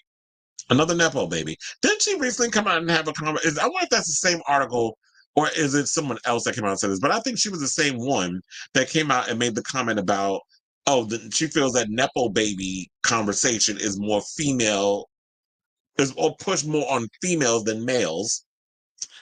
Because she said, I don't hear people coming out and saying anything about George Clooney. I mean, there's been a lot of male actors who have come out and said stuff or something or another in regards of the how they feel about the whole Nepo baby thing. So I don't think it's just necessarily females. Maybe more females have been talking about it and conversing about it. But for the most part, I've heard men talk. So I don't think it's just females. But anyway, so she said also the actors I've been with border on method actors, and that is something that I think is extremely difficult to be in a relationship with, at least for me, especially the characters that they were playing. That's what she said, because, she, like I said, she dated Evan Peters. Evan Peters is someone who is very intense in regards to his acting. Like, a lot of times, they met on the set of American Horror Story, and, a lot of the characters that he would play on that show, they were very intense. Also, remember, he played Jeffrey Dahmer in American, the Monster series that was on Netflix. And then also, shoot, my ear is itching. Garrett Hedlund, she was in a relationship with him, who she has a child with. They have a 3-year-old named Rhodes. And I like Garrett Hedlund. I'm upset, funny enough, I find it funny that both of her exes have played within the Tron universe. Garrett Hedlund was in Tron Legacy. I'm upset they didn't put him in Tron Ares. But Evan Peters is in Tron Ares with what's his damn name? Jared Leto and a bunch of other people that are in it. But I am curious because I've seen some of the costumes and stuff. I'm like, okay, that looks cool, but I'm really hoping that this Tron movie is going to actually be good. I like some of Tron Legacy. I love the soundtrack. I love the overall visuals. I love the setting and the overall look of Tron, but I wanted that story to be a little bit stronger. And I like Garrett Hedlund like I said, I wish he was in Tron Ares because y'all did set up Tron Legacy for him and Olivia Wilde's character, Cora, son of Flynn, and then Cora, how they go into the real world. And I believe that they're going to continue with that storyline, but to not have them a part of it, I do find it annoying. So they better explain why he's not in the movie. But I also like Garrett Hedlund because he's also in Tulsa King, which is coming back for season 2. Don't know when. I can't remember. I think it might be this month or next month. I might be wrong. But I love him on Tulsa King with Sylvester Stallone on the Paramount Plus. So I'm actually, I like him as an actor. He does very much give me method actor. So when you deal with a lot of those method actors, they be on some crazy levels. That's like dating Tom Hardy. And y'all know how you've heard stories about how intense he could be, where they be so engulfed in playing that character that it's like there's hard for them to step outside of that. So it could be intense when you're dealing with people who have to play that part for however months they have to play that part, and then they come home and try to deprogram and live that regular life. But there's there's a shift there or whatever, and then it causes a rift between the actor boyfriend, and then the girlfriend, who's also an actress. So, like, trying to understand that, and then they're butting heads, and then it caused the whole situation. She didn't really talk about too much about who she's dating, but other than to say that he's not online. And she said, if you want to send a girl crazy, don't have Instagram. She advised men. So what it is that, like I stated, she has trust issues. So he's not on social media and all this other stuff. So that's what it is. She definitely gives me like, she might literally be Jill in real life. Yes, that's a Scream reference because she played Sydney Cousin. Now, Roberts also talked about Kim Kardashian. I can't escape that broad. On American Horror Story Delicate, revealing that the reality TV star Kim's founder has become a great friend. The two are due to work together again on a new TV series called Calabasas, which they both will executive produce. Saying, Kim is an icon. I literally don't know how she does it. Businesswoman turned producer turned actress. Let me tell you, one of the most prepared actresses I've ever worked with. She's also a great friend. Anytime I text her, she responds right away. Just seeing her inspires me. I'm like, how do you do all of that and look so girl, plastic surgery? That's why. I mean, how? But anyway, so yeah, they got that show coming out called Calabasas. I don't know what it's about. Well, maybe she talks about it in the thing. She says, we have the amazing Marlene King, who did Pretty Little Liars, as our showrunner. So you already know what Calabasas is. Well, first of all, the title of the show should have pretty much given it away. So I'm obsessed with her and Pretty Little Liars. I remember seeing the show and being like, I wish I was on that show. It was just so cool and so fun. I mean, there's not really much I can share other than I just feel like I want, the OC. And I think that if we do this right, it will be a little the OC, a Pretty Little Liars. Kim and I are just two Calabasas girls going back to our roots. So I do wonder because they're at the age where they can play mothers. So is that what y'all giving? Here's the thing. Even though Kim works my root canal nerve, and I'm tired of hearing stuff about this girl, I will say this. I do love shows. I did love the OC when that show was on with Misha Barton and Benjamin McKenzie, who has a baby with Morena Baccarin. I don't know if they're actually married. Or maybe they are. Morena Baccarin is in Deadpool. That's Deadpool's girlfriend. Or did they get married? I don't remember. I got to rewatch the first two Deadpools before I go to the movies to refresh my memory. But Benjamin McKenzie, and then you got Adam Brody, who I believe is still with old girl from Rachel Bilson. I think they're still together. Shout out to her. I think she's another one that does a podcast. She ain't acting, but I know she does a podcast. So I am genuinely curious about this whole Calabasas thing because I love shows like that. Like when I was a kid, I watched Dynasty, but more or less my generation was 90210. I was a little too young for Beverly Hills 90210 and Melrose Place, but I do remember those shows. But I did watch 90210, which wasn't as good as Beverly Hills 90210. I watched reruns of Beverly Hills 90210. So I watched 90210 on the CW. That show could have been a whole lot better. Even though Charmed had supernatural stuff in it, it had soap opera elements. Buffy the Vampire Slayer, even though it was supernatural, had soap opera elements. I did watch, speaking of Sarah Michelle Gellar, I did watch that teen soap opera she was on called Swan's Crossing. So there were a lot of, I do like that whole world of like the Bill Soapy, when these people that live in these rich neighborhoods and they do crazy stuff like drugs and sex and violence and murder and all the like I love all that dramatic stuff. Those are my guilty pleasures. That's, I guess, why we watch The Housewives. Well, the little that's left, because a lot of Housewives shows are stupid. That's why I still stick with the Housewives of Beverly Hills, because it kind of gives me that. So to see what this Calabasas thing is, I'm definitely curious to see what this is. And I pretty much said all I need to say in regards to like the whole Emma Roberts relationship thing when it came down to Garrett Hedlund and Evan Peters. So I don't feel like repeating that even though I already said it. But anyway, so are y'all excited for this whole Calabasas series that's about to come out? And even though Kim get on my damn nerves, I will check the show out. Hopefully she's not all over the damn show. But anyway, let me know what your thoughts are down below. Now, speaking of thoughts, let's get to some of these.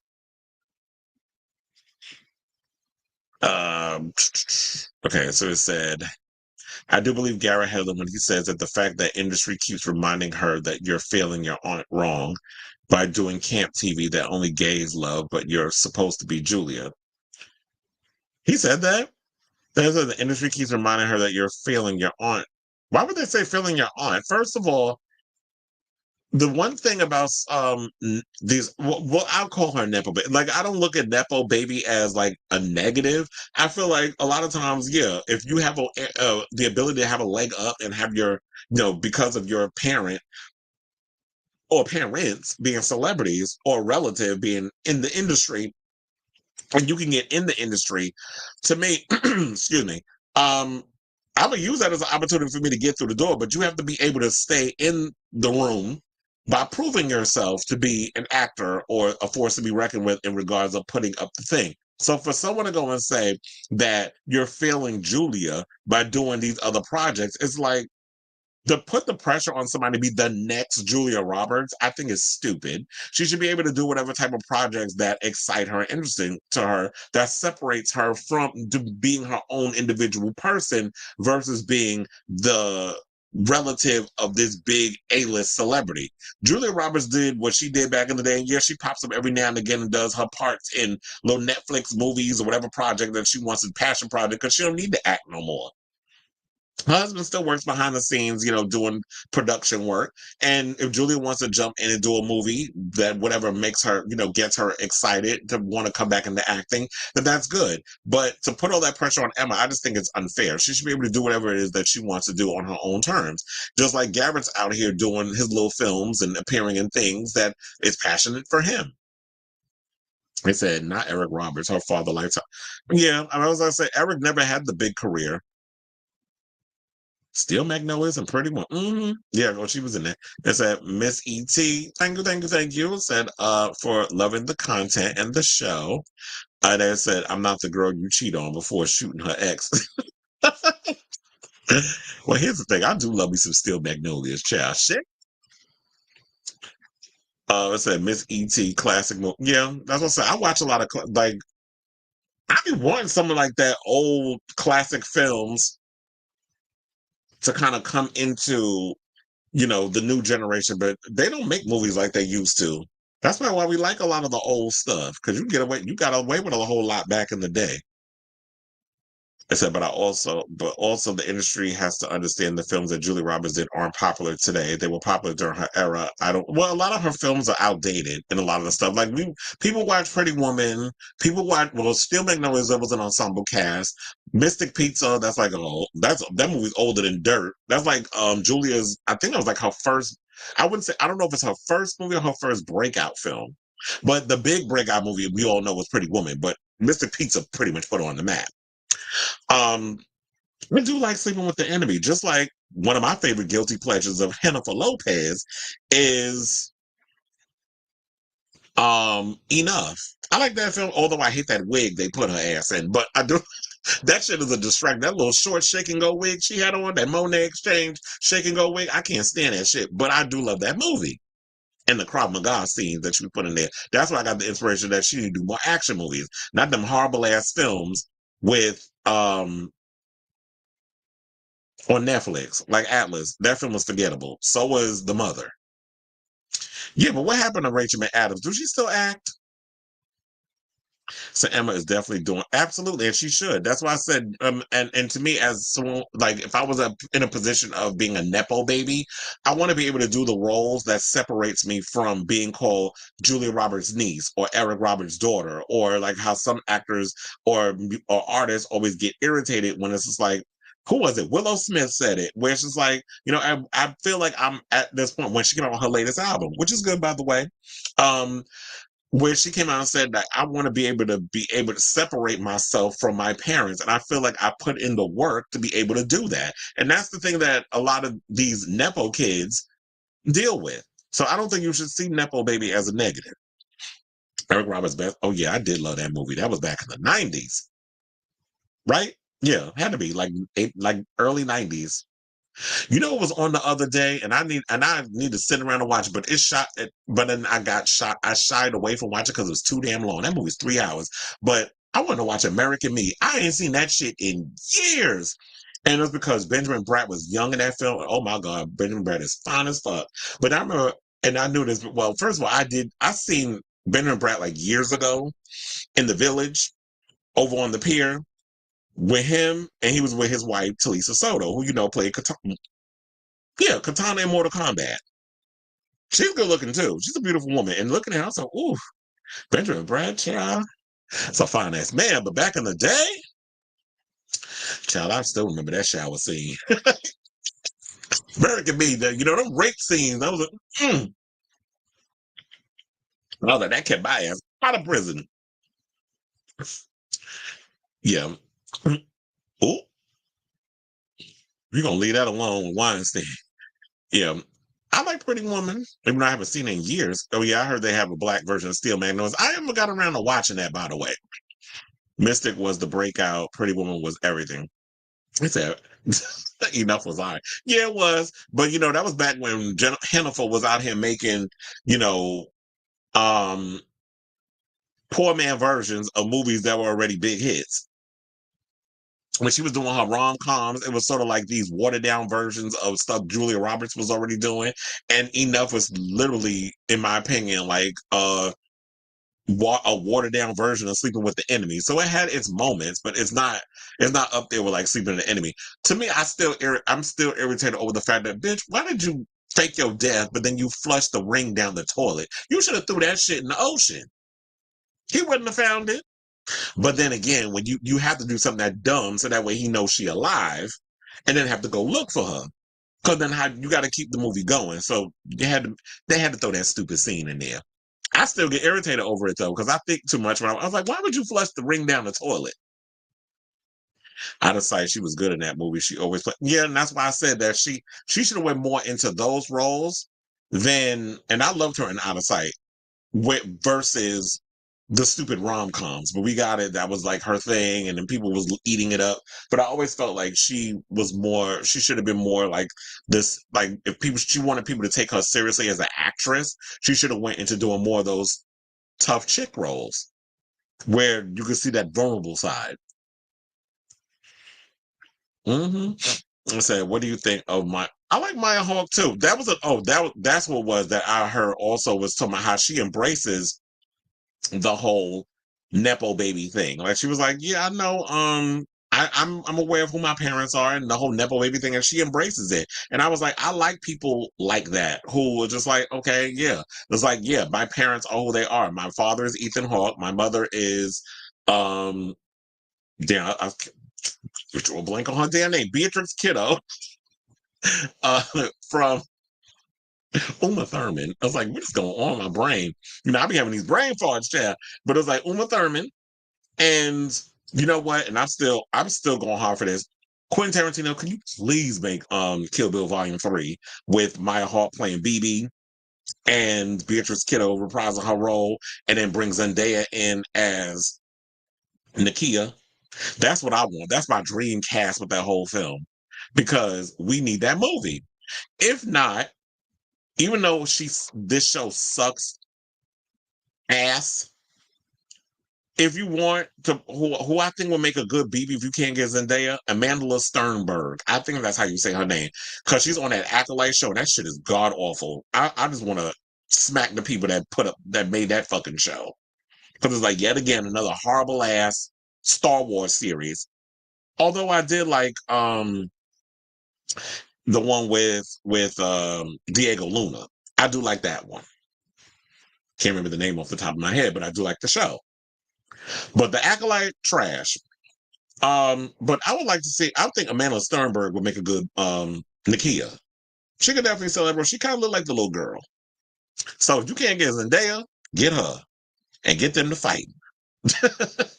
So I like Maya Hawke, because she embraces the whole Nepo baby thing. And to me, it's just like, if you embrace it, if you say all the right things, people can't nobody fuck with you. But if you know, like, oh, you have a problem with it, people gonna find a way to dog you. You can't give people a reason to weaponize anything against you. It's kind of like if you ever came out with a sex tape and somebody tried to threaten to release, and I embrace it, like Madonna embraced her nudes back in the day. Okay, and I did it when I was young and I needed the money. What you gonna do? What's gonna happen? The minute she embraced it, people left her alone and moved on. The minute you start to show a little shame in something, that's a way for people to use that and weaponize it against you. It's another Nepo baby who can act.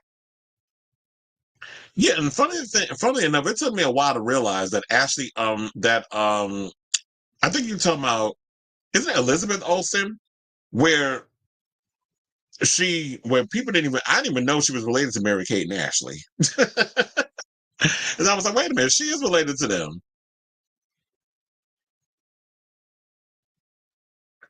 And so it's a great 90s movie that I know you remember is Point Break. Mm-hmm. I love Point Break with Keanu Reeves and Patrick Swayze. I didn't like the remake. The remake was trash, but I like the original one. I love cheesy movies, action movies like that. Speed was another one that was a favorite. I saw that in the movies. It said that the 80s and 90s definitely had actors in movies and directors. Yeah, now these days, everybody just want to remake stuff and make it horrible. It said, is Ashley Olsen? No. Mary Kate and Ashley aren't Nepo babies because their parents put them in films and they were infants because they was on Full House where they both played the same character, Michelle. And so, like, when we started watching the show, then you could start telling which one was Mary Kate and which one was Ashley. Because when they started getting older, you could distinguish the two. Elizabeth Olsen came in and did her whole thing. So she's like a sister. So I don't necessarily know. I do agree. I don't know if we can necessarily consider them Nepo babies. To me, Nepo baby is someone who is the child of a celebrity that's in the business. That's like Lourdes Leon is a Nepo baby because her mother is Madonna. So if she's coming out doing things, and I've seen pictures of her where she's at, doing fashion week and stuff, half naked. I've seen them pictures on the red carpet earlier. So when you see stuff like that, that's a Nepo baby. Maya Hawke is a Nepo baby. John David Washington is a Nepo baby because his father is Denzel. And so on and so forth. Or Lewis, who's about the, well, not alleged, it is come out. I was going to say Lewis Pullman, who is the son of Bill Pullman, who is set to play Sentry in the MCU. He's a Nepo baby. Hey, Sailor Mermaid. It said her sisters did not want to become adult actors. They moved into fashion and did some indie movies. The Olsen twins are just too iconic. Millennials love them too. They do look older than they age, though. Said Jennifer Lopez, rom-com ain't it? She did a movie with Harvey Keitel in the 90s that was pretty good. Oh, you talking about Hannaful? I think I might have seen that. Hawk. It said Felissa Rashad and her daughters played the black. Oh, okay. Oh, speaking of Felissa Rashad, I know y'all probably saw this. If not, y'all probably saw this on my Facebook. But I finally got around to watching The Beekeeper because I was like, one of my friends posted online that he was watching. I'm like, where did he watch it at? And I want to wait for him to tell me. But I've forgotten. If I would have just waited one more day, I could have seen it on Prime Video. But I was like, fuck it. I'm going to just buy the damn movie and watch it. I loved it. Felissa Rashad was in that film, and that was a good one. So I don't want to spoil it, what happens in there, but with Jason Statham, I think you can watch it if you have Prime Video. But I was like, I got too damn anxious. I mean, not anxious. I got impatient. And so I ended up buying the movie. I'm glad I did because it was a good one. But I definitely need a sequel to Beekeeper because that was the first time in a long time I've seen like a movie. Well, then, no, not, I was going to say from Jason Statham that was good, but that's not necessarily true because Wrath of Man was another one that was pretty good from Jason Statham. So, he been making some good ones. We ain't counting Expendables 4. I heard that was god awful, and you can't pay me to watch that shit. So I haven't even gotten around to watching that yet. Although people have been telling me I should watch Madam Web. I should just hate watch it. I just can't bring myself to watching that movie. But I feel like one of these days, when I'm like hiding Cooter Brown's weed, brownies, I'll probably sit and I'll watch it just for the shits and giggles of it. Because I ain't no way in hell I'm watching Madam Web sober. I like Kiki Palmer, but I don't know if I see her as Nakia though. But if they can find a way to make that work, I'll be down to watch it. But I'm still set on either Zendaya or Amandla. It said, let KB Volume 3 be your final Quentin. Yeah, because there wasn't nobody watching no damn movie about no movie critic. I feel like Kill Bill Volume 3 need to be the final nail in the coffin of your career. Because that's what the fans want. The fans want a Kill Bill movie. And to me, I don't get famous people who go and say, oh, this is my final film, whatever. I'm like, why y'all put a cap or an expiration date on y'all careers? When you're a career person, you don't retire when you make from that whole situation, even though there are actors, directors, whatever that retire. But I feel like as long as you got creative bone in your body, you should continue to make whatever you want to make when you want to make it. But yeah, I was like the movie critic thing. Who wants to? You're not gonna sit and watch that. That movie will flop at the box office faster than you could say Kevin Costner's Horizon, because that's another movie that bombed. I looked at that, I was like, why would y'all put that shit in the theater? Ain't nobody gonna go spend money to go see a Kevin Costner movie about Western of all things in a movie theater, which I heard that costs $100 million, and it's I think 3 or 4 parts. Nobody's paying to see that, and they surprised it flopped. I could have told you that. I said that shit should have went on a streaming service or like TNT or one of them channels, like a cable channel, because nobody's going to go and pay to see that type of film. I know it may look like, oh yeah, it needs to be seen on a big screen, but these days, if you have like a 72-inch TV and some surround sound, the TV shit be looking way better than when y'all pay to see an IMAX and Dolby in a theater. So the way that TVs have changed, that's the way it is. So I wasn't paying to see that, but I do want to see that film though. But I'm gonna wait until it ends up on the streaming service, which I did. If y'all watched the show yesterday, I did bitch over the fact that why do y'all have A Quiet Place Day 1 coming out already on demand at the end of the month? I'm like, damn, let the movies make their money in the theater. So now I don't even want to go to movies and see it. I'm gonna just wait. And that's the overall attitude for a lot of people. It's like, well, since you're already gonna say it's coming out in 30 days on TV, I'm gonna just pay the $30 and sit in my house and watch it for as long as many times I want to watch it, instead of having to spend $30 for an IMAX ticket, and then I got to get concessions, which is probably gonna cost me another damn $30, and that's just for me, not even a date. Like the food and shit and the concessions at movie theaters be so damn expensive, it's ridiculous. Like I know one time I got like 2 little sliders and fries, and it cost me and a drink, and it cost me damn near $30. Plus the movie was really expensive because usually I'm spoiled. Like when I go to movies in certain films, I need to see it in IMAX or Dolby. Like I don't really go into a regular movie theater. The only time I did that was because Monkey Man wasn't available in no other theater. So I had to watch that in a regular little small theater. But other than that, I only go to the movies really if there's a good movie I want to see and it's in IMAX. So which costs why it costs $30. But even a regular ticket costs like $20. So she's not an actress, but Gracie Abrams has been getting a lot of flack recently because she just put out her album and her dad is J.J. Abrams. Critics called the album trash and boring. Taylor Swift leftovers. Well, child, if you watch the show, well, you did watch the show yesterday. We were talking about how boring Taylor Swift album is. I would label the worst album. Well, look, was another one speaking of which, whose father is a director and their daughter makes music? M. Night Shyamalan. I didn't even know his daughter sang, but the character, the chick that you see, that's the concert that if you saw the movie Trap, the trailer, the girl that's on the stage that's performing, and the daughter of the killer played by Josh Hartnett, it's in the trailer, so I know he's the damn killer. And the whole concert is set up as a trap to get him. The chick on the stage performing, that's M. Night Shyamalan's daughter, and she wrote all the songs and everything for the movie. I found that out when I read an interview on it.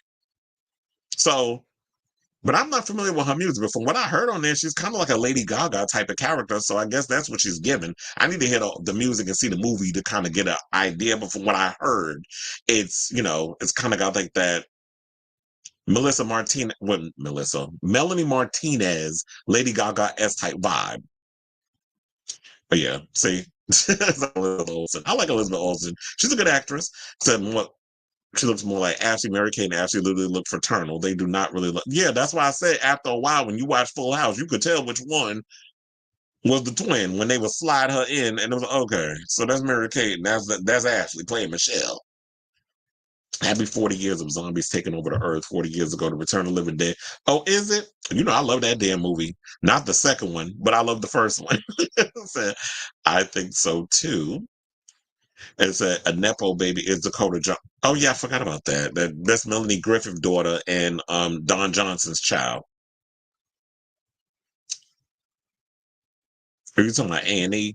That's another Nepo baby that keeps it real is Nick. Oh yeah, he is related to. He's Francis Ford Coppola's nephew. And then you had George Clooney, Rosemary Clooney. They're related. So does that make him a nepo baby? Because Rosemary is not his mother. That's his cousin, I believe, or aunt. I'm gonna have to go. I'm gonna have to check that. The man treats every movie like he just showed up to Hollywood and he needs to make rent. But you know what? Nicolas Cage definitely been making some good movies lately. What's the movie that he just did? I almost called it The Acolyte. Arcadia. I think it's supposed to pop up on Shudder or one of those streaming services soon. Oh yeah, I forgot. Bridget Fonda is another one because who's her father? Was that Henry Fonda's her father? Oh yeah, I've seen pictures of Bridget Fonda. Sure, she might as well stay retired because she look a mess. She looks stressed out. More than 30 don't have a line. Oh, it said, I might go to Uptown Charlotte tomorrow to see fireworks, and I know for a fact the concessions are going to be expensive as F. That's what I need to figure out because I'm like, I'm supposed to go out tomorrow too. Sailor Mermaid in the building. He know we going. We going to Fire Island, child, and I already know the fireworks and stuff going to be fireworks in, and I know shit going to be expensive. So, child. I do agree. Everything is so expensive. That's why I be getting irritated because it's like, damn, I want to go out and I want to have a good time and party and do things. But then I be in the moment having a great time. But then the next day I be so annoyed because it's like, damn, I spent that much money because it's like just for one thing for you, like a food, a drink, everything is so expensive. Then the travel to get out to these destinations is expensive. They want to raise prices on, when you got to take a train somewhere and then you got to take the ferry, which is expensive too. And then you have to go to the clubs. They hijack the prices for the entrance fee. And then you have to, when you want to buy a drink, like these are $30 for one damn drink of like a martini. I'm like, who is drinking this? This is why a lot of times people go and they have flasks and shit and they get, they pregame before they go to the club. And I'll just, have one drink in my hand, and I nurse that all night. 2 max. But you pregame before you get there because drinks be so damn expensive. Y'all think hijacking these prices makes you want to spend more. It's like, no. If you made the drinks cheaper, because quiet as is kept, even though when y'all be hijacking them prices, y'all still give us that fucking cheap ass liquor, that watered down liquor, and y'all be putting that shit in them expensive bottles like we can't tell the difference. They said, she's on the Eras tour? So that's probably why she was getting the comparisons to Taylor Swift. Because it sounds like her stuff. But I don't understand, like, when they be having other artists on like opening for like Charlie XCX opening for Taylor Swift. I'm like, y'all sound so completely different. They don't even the sounds don't even make sense. So why would y'all even have that person on your tour? It doesn't fit your audience. But it said bedroom pop. Whatever a girl writes in their journals, that's child. Get off my line with that. It's a bedroom pop because it's like I'm writing journal entries, but child, the music needs. Oh yeah, I forgot about Lenny Kravitz. So my Drew Barrymore is one, Joaquin Phoenix, but he's like the brother of. So is that the same thing? I always thought that it was always the child of the parent makes him a nepo, like Next Generation. Also a nepo baby, Rocco Ritchie. He's benefited wholeheartedly from being an artist and showing all his artwork and stuff in museums and stuff because who his mother is. So yeah, we have Joaquin Phoenix, Drew Barrymore. Is a nepo baby because she comes from the Barrymores. They even got their names on a lot of property and stuff in LA, studios and things. Who else? Oh, and then we have Lenny Kravitz. How is Demita Joe a nepo baby? I don't think Whitney. Oh yeah, Whitney Houston is because of Sissy, but Sissy was never really that girl. She never had a career. Not the way Whitney does. But it's funny. Sissy had an issue with her daughter eating coochie, but Sissy had no problem sleeping with married men. Allegedly, even though it ain't alleged. I mean, the tea is out there. Said the parents played together in a movie I watched last night. My mom, it was another one that's a nepo baby, Jamie Lee Curtis. There go another one. Her mother, Janet Lee, her father is Tony Curtis. She's a child of. But Janet is like, because she's the sister of Michael, I don't know. I need to find out what the rules are. Let me look that up so we can move on with the rest of the show. What is a Nepo baby? Because I'm like, what does Nepo baby mean? Because it's like a notable or powerful person, such as celebrity or politician, with a parent who is also notable or powerful, especially one who's, I think it says, hold on, one whose industry connections are perceived as essential to their success. It makes sense that he's a Nepo baby because there's no way he earned that role. So that's what it basically is. So that's what it is. It's and I thought that's what it was. It's a child who benefits from the industry or whatever because of their parent. So when y'all say Elizabeth Olsen is a Nepo baby, she's not, because her sisters were famous. When you talk about Janet is a Nepo baby, she's not, because her brothers were famous. Well, even though Michael Jackson was the more famous one, she's the sister of. So she's not a Nepo baby. That's basically like, okay, your parents were famous and you benefited. Rocco Ritchie is a Nepo baby. Lourdes Leon is a Nepo baby. All the ones we talked about, Whitney Houston, her mother Sissy, not necessarily, because Sissy was never really a big superstar. Dionne Warwick was her cousin. So yeah, Dionne Warwick had her own career that was going on, and Whitney Houston had her own career, but they're not necessarily Nepo babies. Diana Ross's kids, well, yeah, Tracy Ellis Ross is a Nepo baby because her mother is Diana Ross. So that's basically what a Nepo baby is. It is a celebrity whose child also is benefiting from the industry and that sort of thing. So if you're a sibling, you're not a Nepo baby. But if you're a parent with a child who's become famous in the industry, you are a Nepo baby. But anyway, let's move on with the rest of the show. And let's talk about Miss Indya Moore, who is not a Nepo baby. Because, she got famous on her own merit. She don't have a parent that's in the industry. So, we have season 2 of The Sandman that's coming up. Don't know when, but I'm sure they're going to start filming it or whatever. But they started announcing the cast and things of that nature. And now comes where the Indya Moore has a role in the upcoming second season, which I'm excited about. And I love Sandman season 1, but I also liked, I believe it's a spinoff of sorts from that franchise. And that was the Dead Detective Agency or whatever, something that's called. The one that was just on Netflix too. That was a really good show as well. I don't know if y'all seen it, but definitely check that out. So it says, shout out to Pink News. They said she's about to play a character named Wanda, who is a historic trans character, whatever that means. But hopefully, reading the article, they'll tell us what that is. So it says, it's safe to say that fans are overjoyed. Ever since Moore crashed into our TV as Angel Evangelista in Ryan Murphy's Queer FX hit Pose in 2018, there's been an insuppressible demand to see more of her on screen. Well, I did see her in Escape Room 2. That was a good one. She was in that. I haven't seen it. I'm sure y'all can check one of the streaming services and check it out.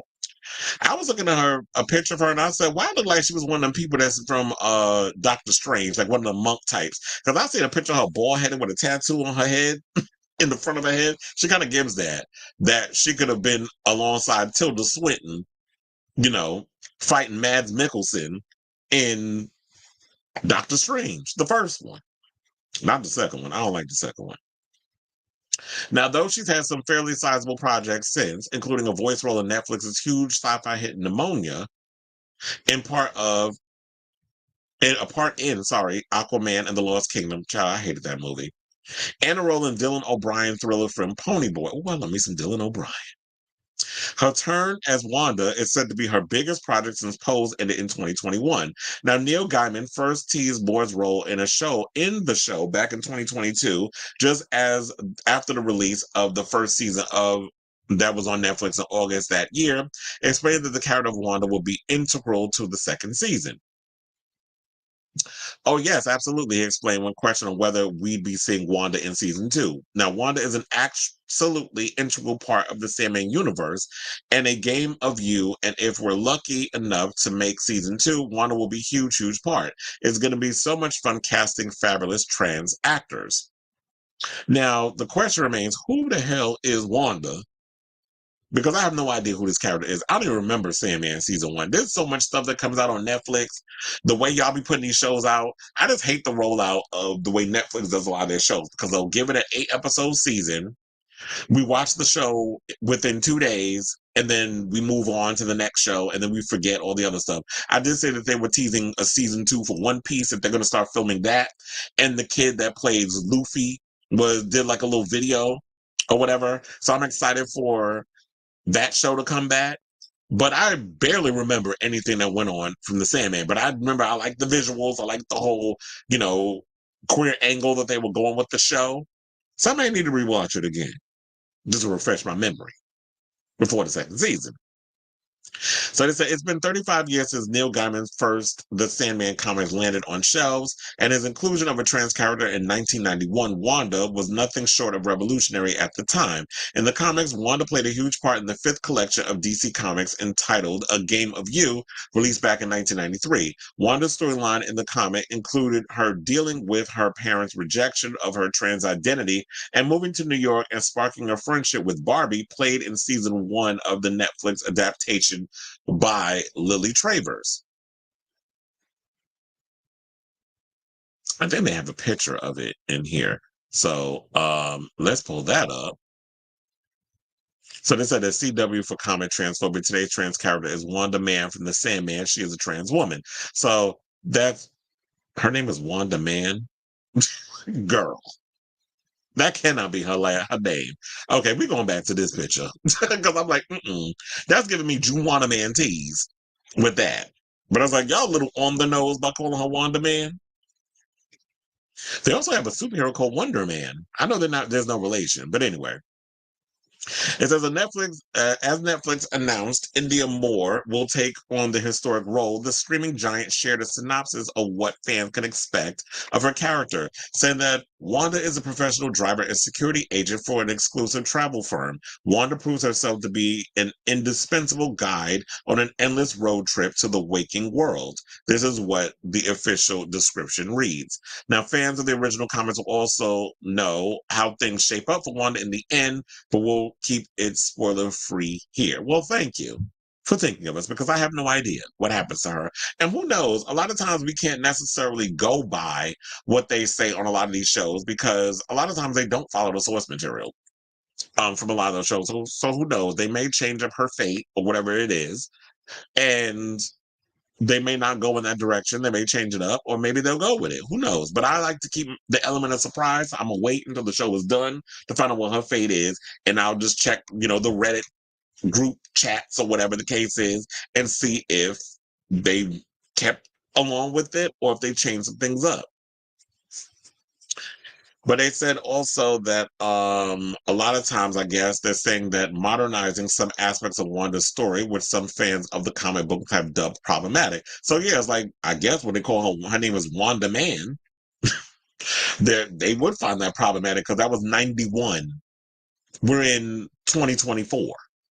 So they said Wanda began for me in 1988 because I had trans friends and they were not seeing themselves reflected in the comics I was reading. So I resolved to create a trans woman in a mainstream comic the first time that had happened. This is what Gaiman told to them about casting Moore. For over 3 decades, people have been telling me that she was an inspiration to them. I'm thrilled that 35 years later, she's on the screen in all her glory.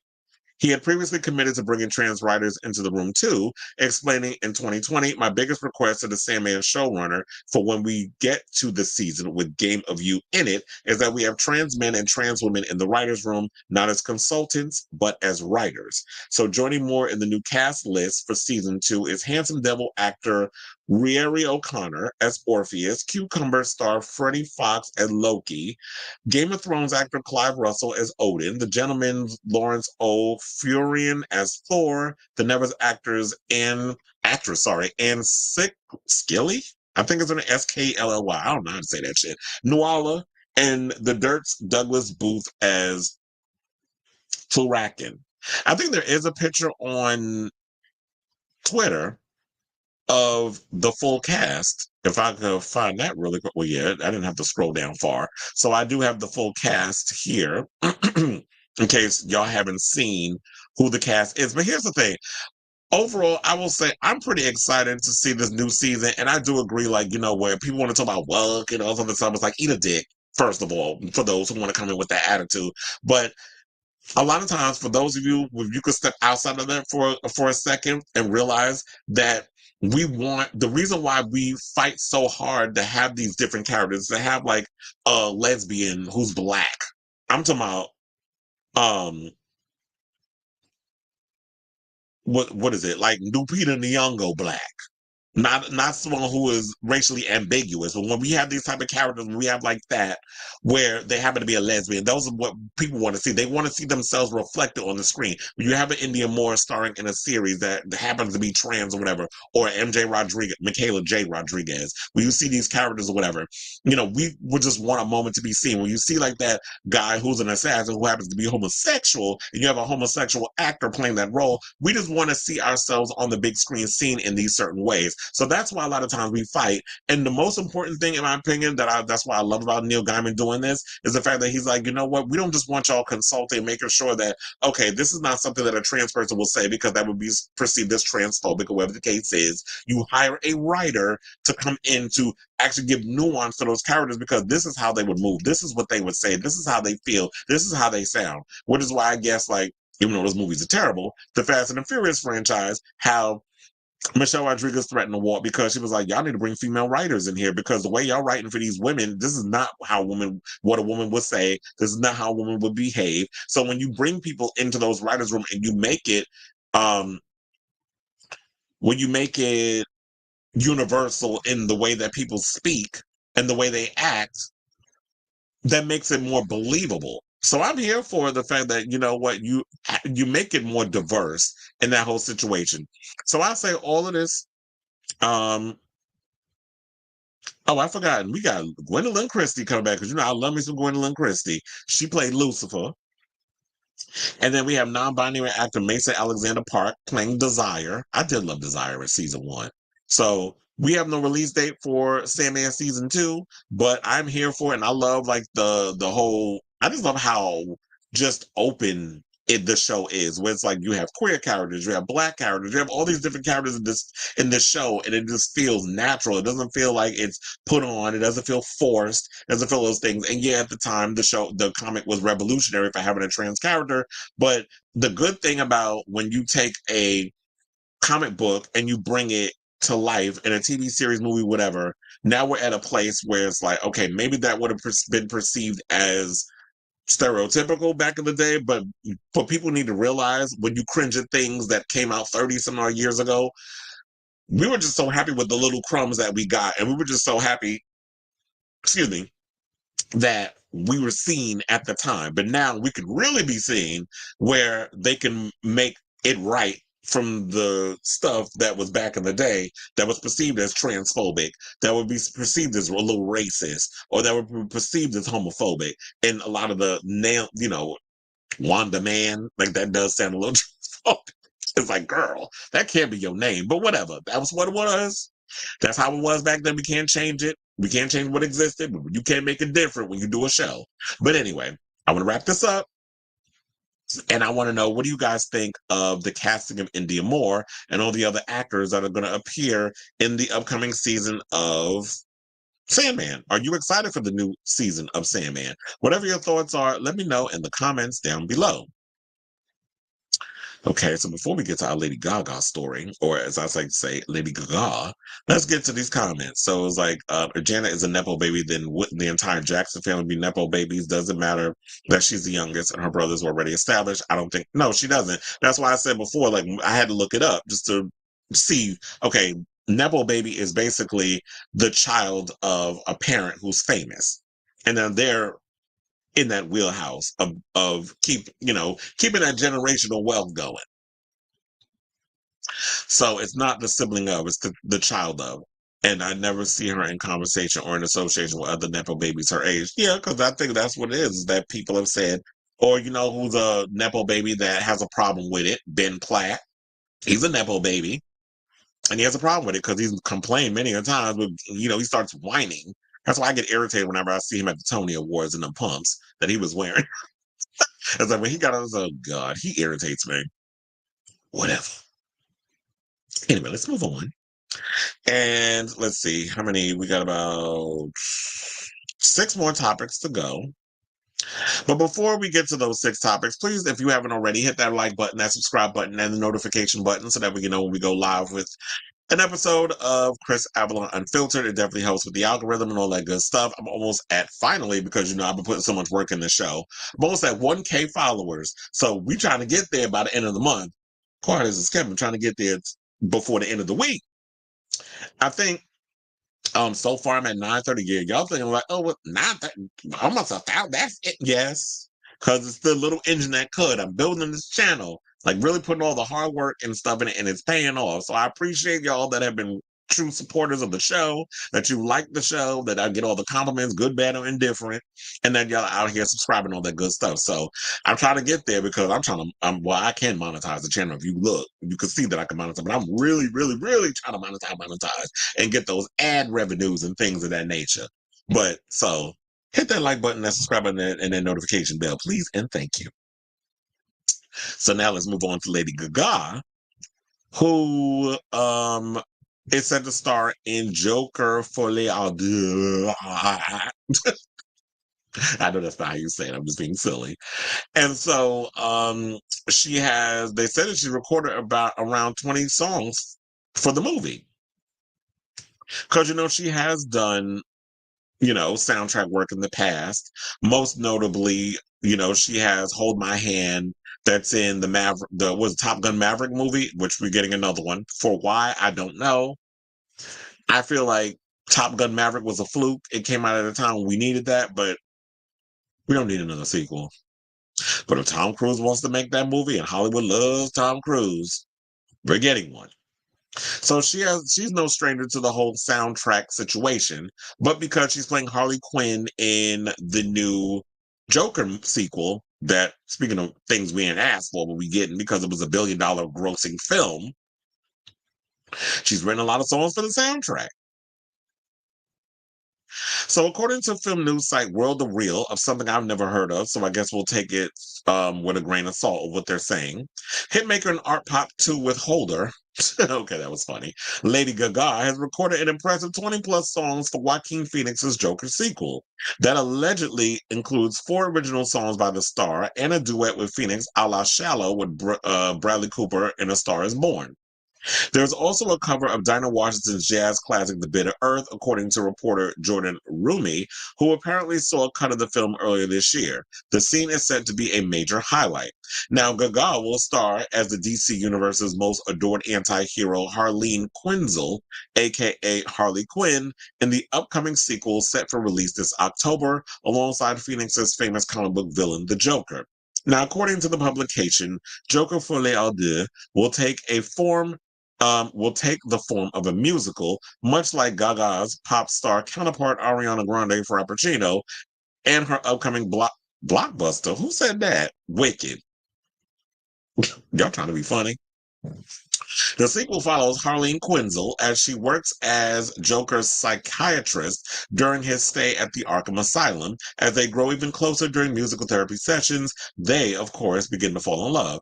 As Harleen attempts to help her new green-haired beau escape the asylum, the plan goes awry, World of Real reports. The highly anticipated follow-up, directed by Todd Phillips, will also reportedly clock in at approximately 2.5 hours long.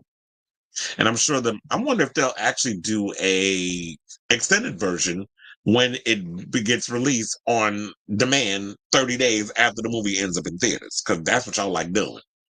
Now, fans got their first look at Gaga as bisexual baddie Harley Quinn last year in scenes which saw her kiss a woman on the steps outside Manhattan Criminal Court. Then, back in April, Gaga's Little Monsters absolutely lost their mind.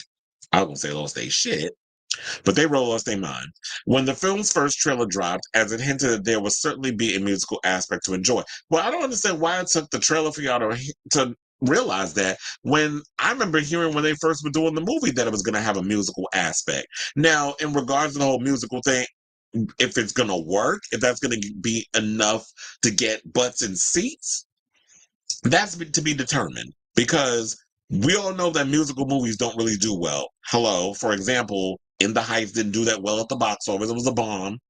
And even though it was good, I liked Steven Spielberg's West Side Story, but it flopped at the box office. It was a little long, but I get it. The original West Side Story was long. And shout out to Ariana DeBose. Angela Bassett did the thing. Angela Bassett did the thing, DeBose. I should have did it that way. I messed up the joke. You know, she hosted the Tonys a couple of weeks ago. Did a phenomenal job per usual. Singing, dancing, gave full on, I lived for her tribute that they did for Rita Moreno. And what was it? No, it wasn't Rita Moreno. It was because she's still alive. It was Cheetah Rivera. I loved her tribute that they did to Cheetah Rivera. Because she was in Chicago. And she did, I think, West Side Story on Broadway. So I still have to say, I'm genuinely curious, even though I will say this, I did not like the first Joker. I thought it was overrated. I thought literally to me, it was like it's a ripple of Scorsese's Mean Streets and Taxi Driver.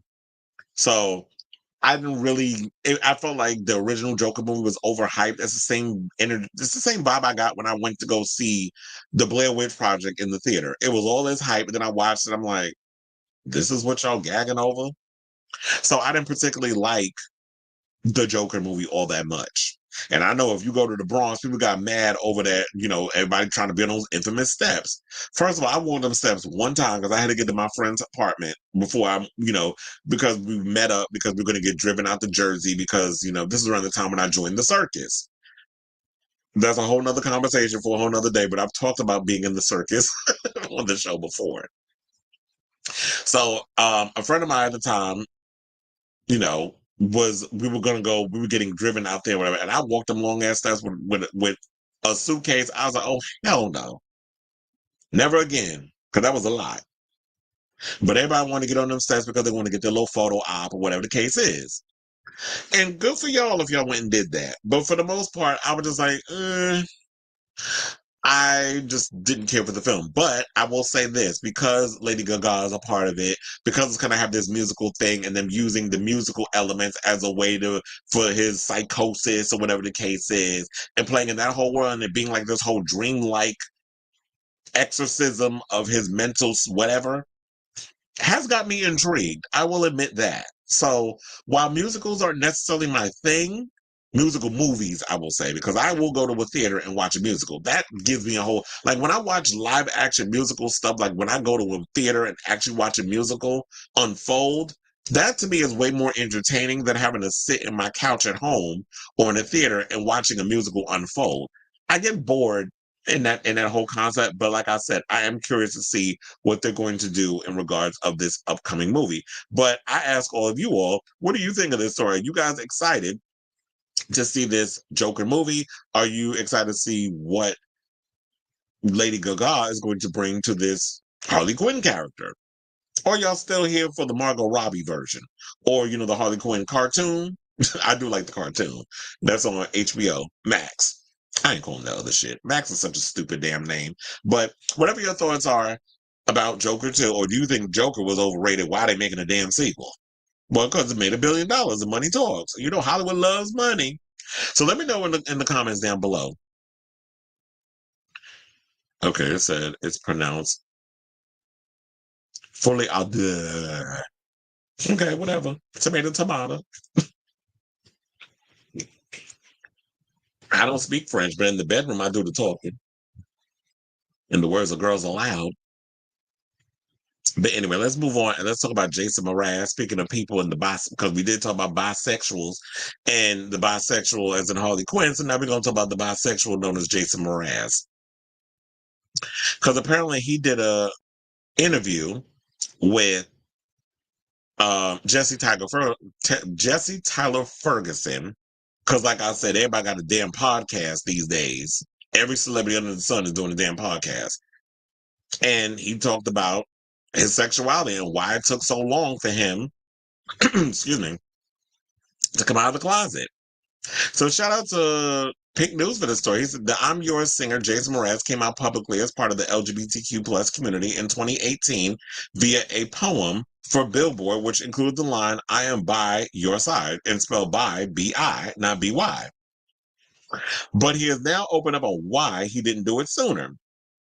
Now, appearing on the Dinners on Me podcast, I should say, opposite Modern Family star Jesse Tyler Ferguson, The crooner, who's 48, explained that he didn't feel comfortable sharing his sexuality publicly due to the societal treatment of queer people, saying, "In the 90s, being gay was like the punchline of a joke, and I didn't want to be the punchline of a joke."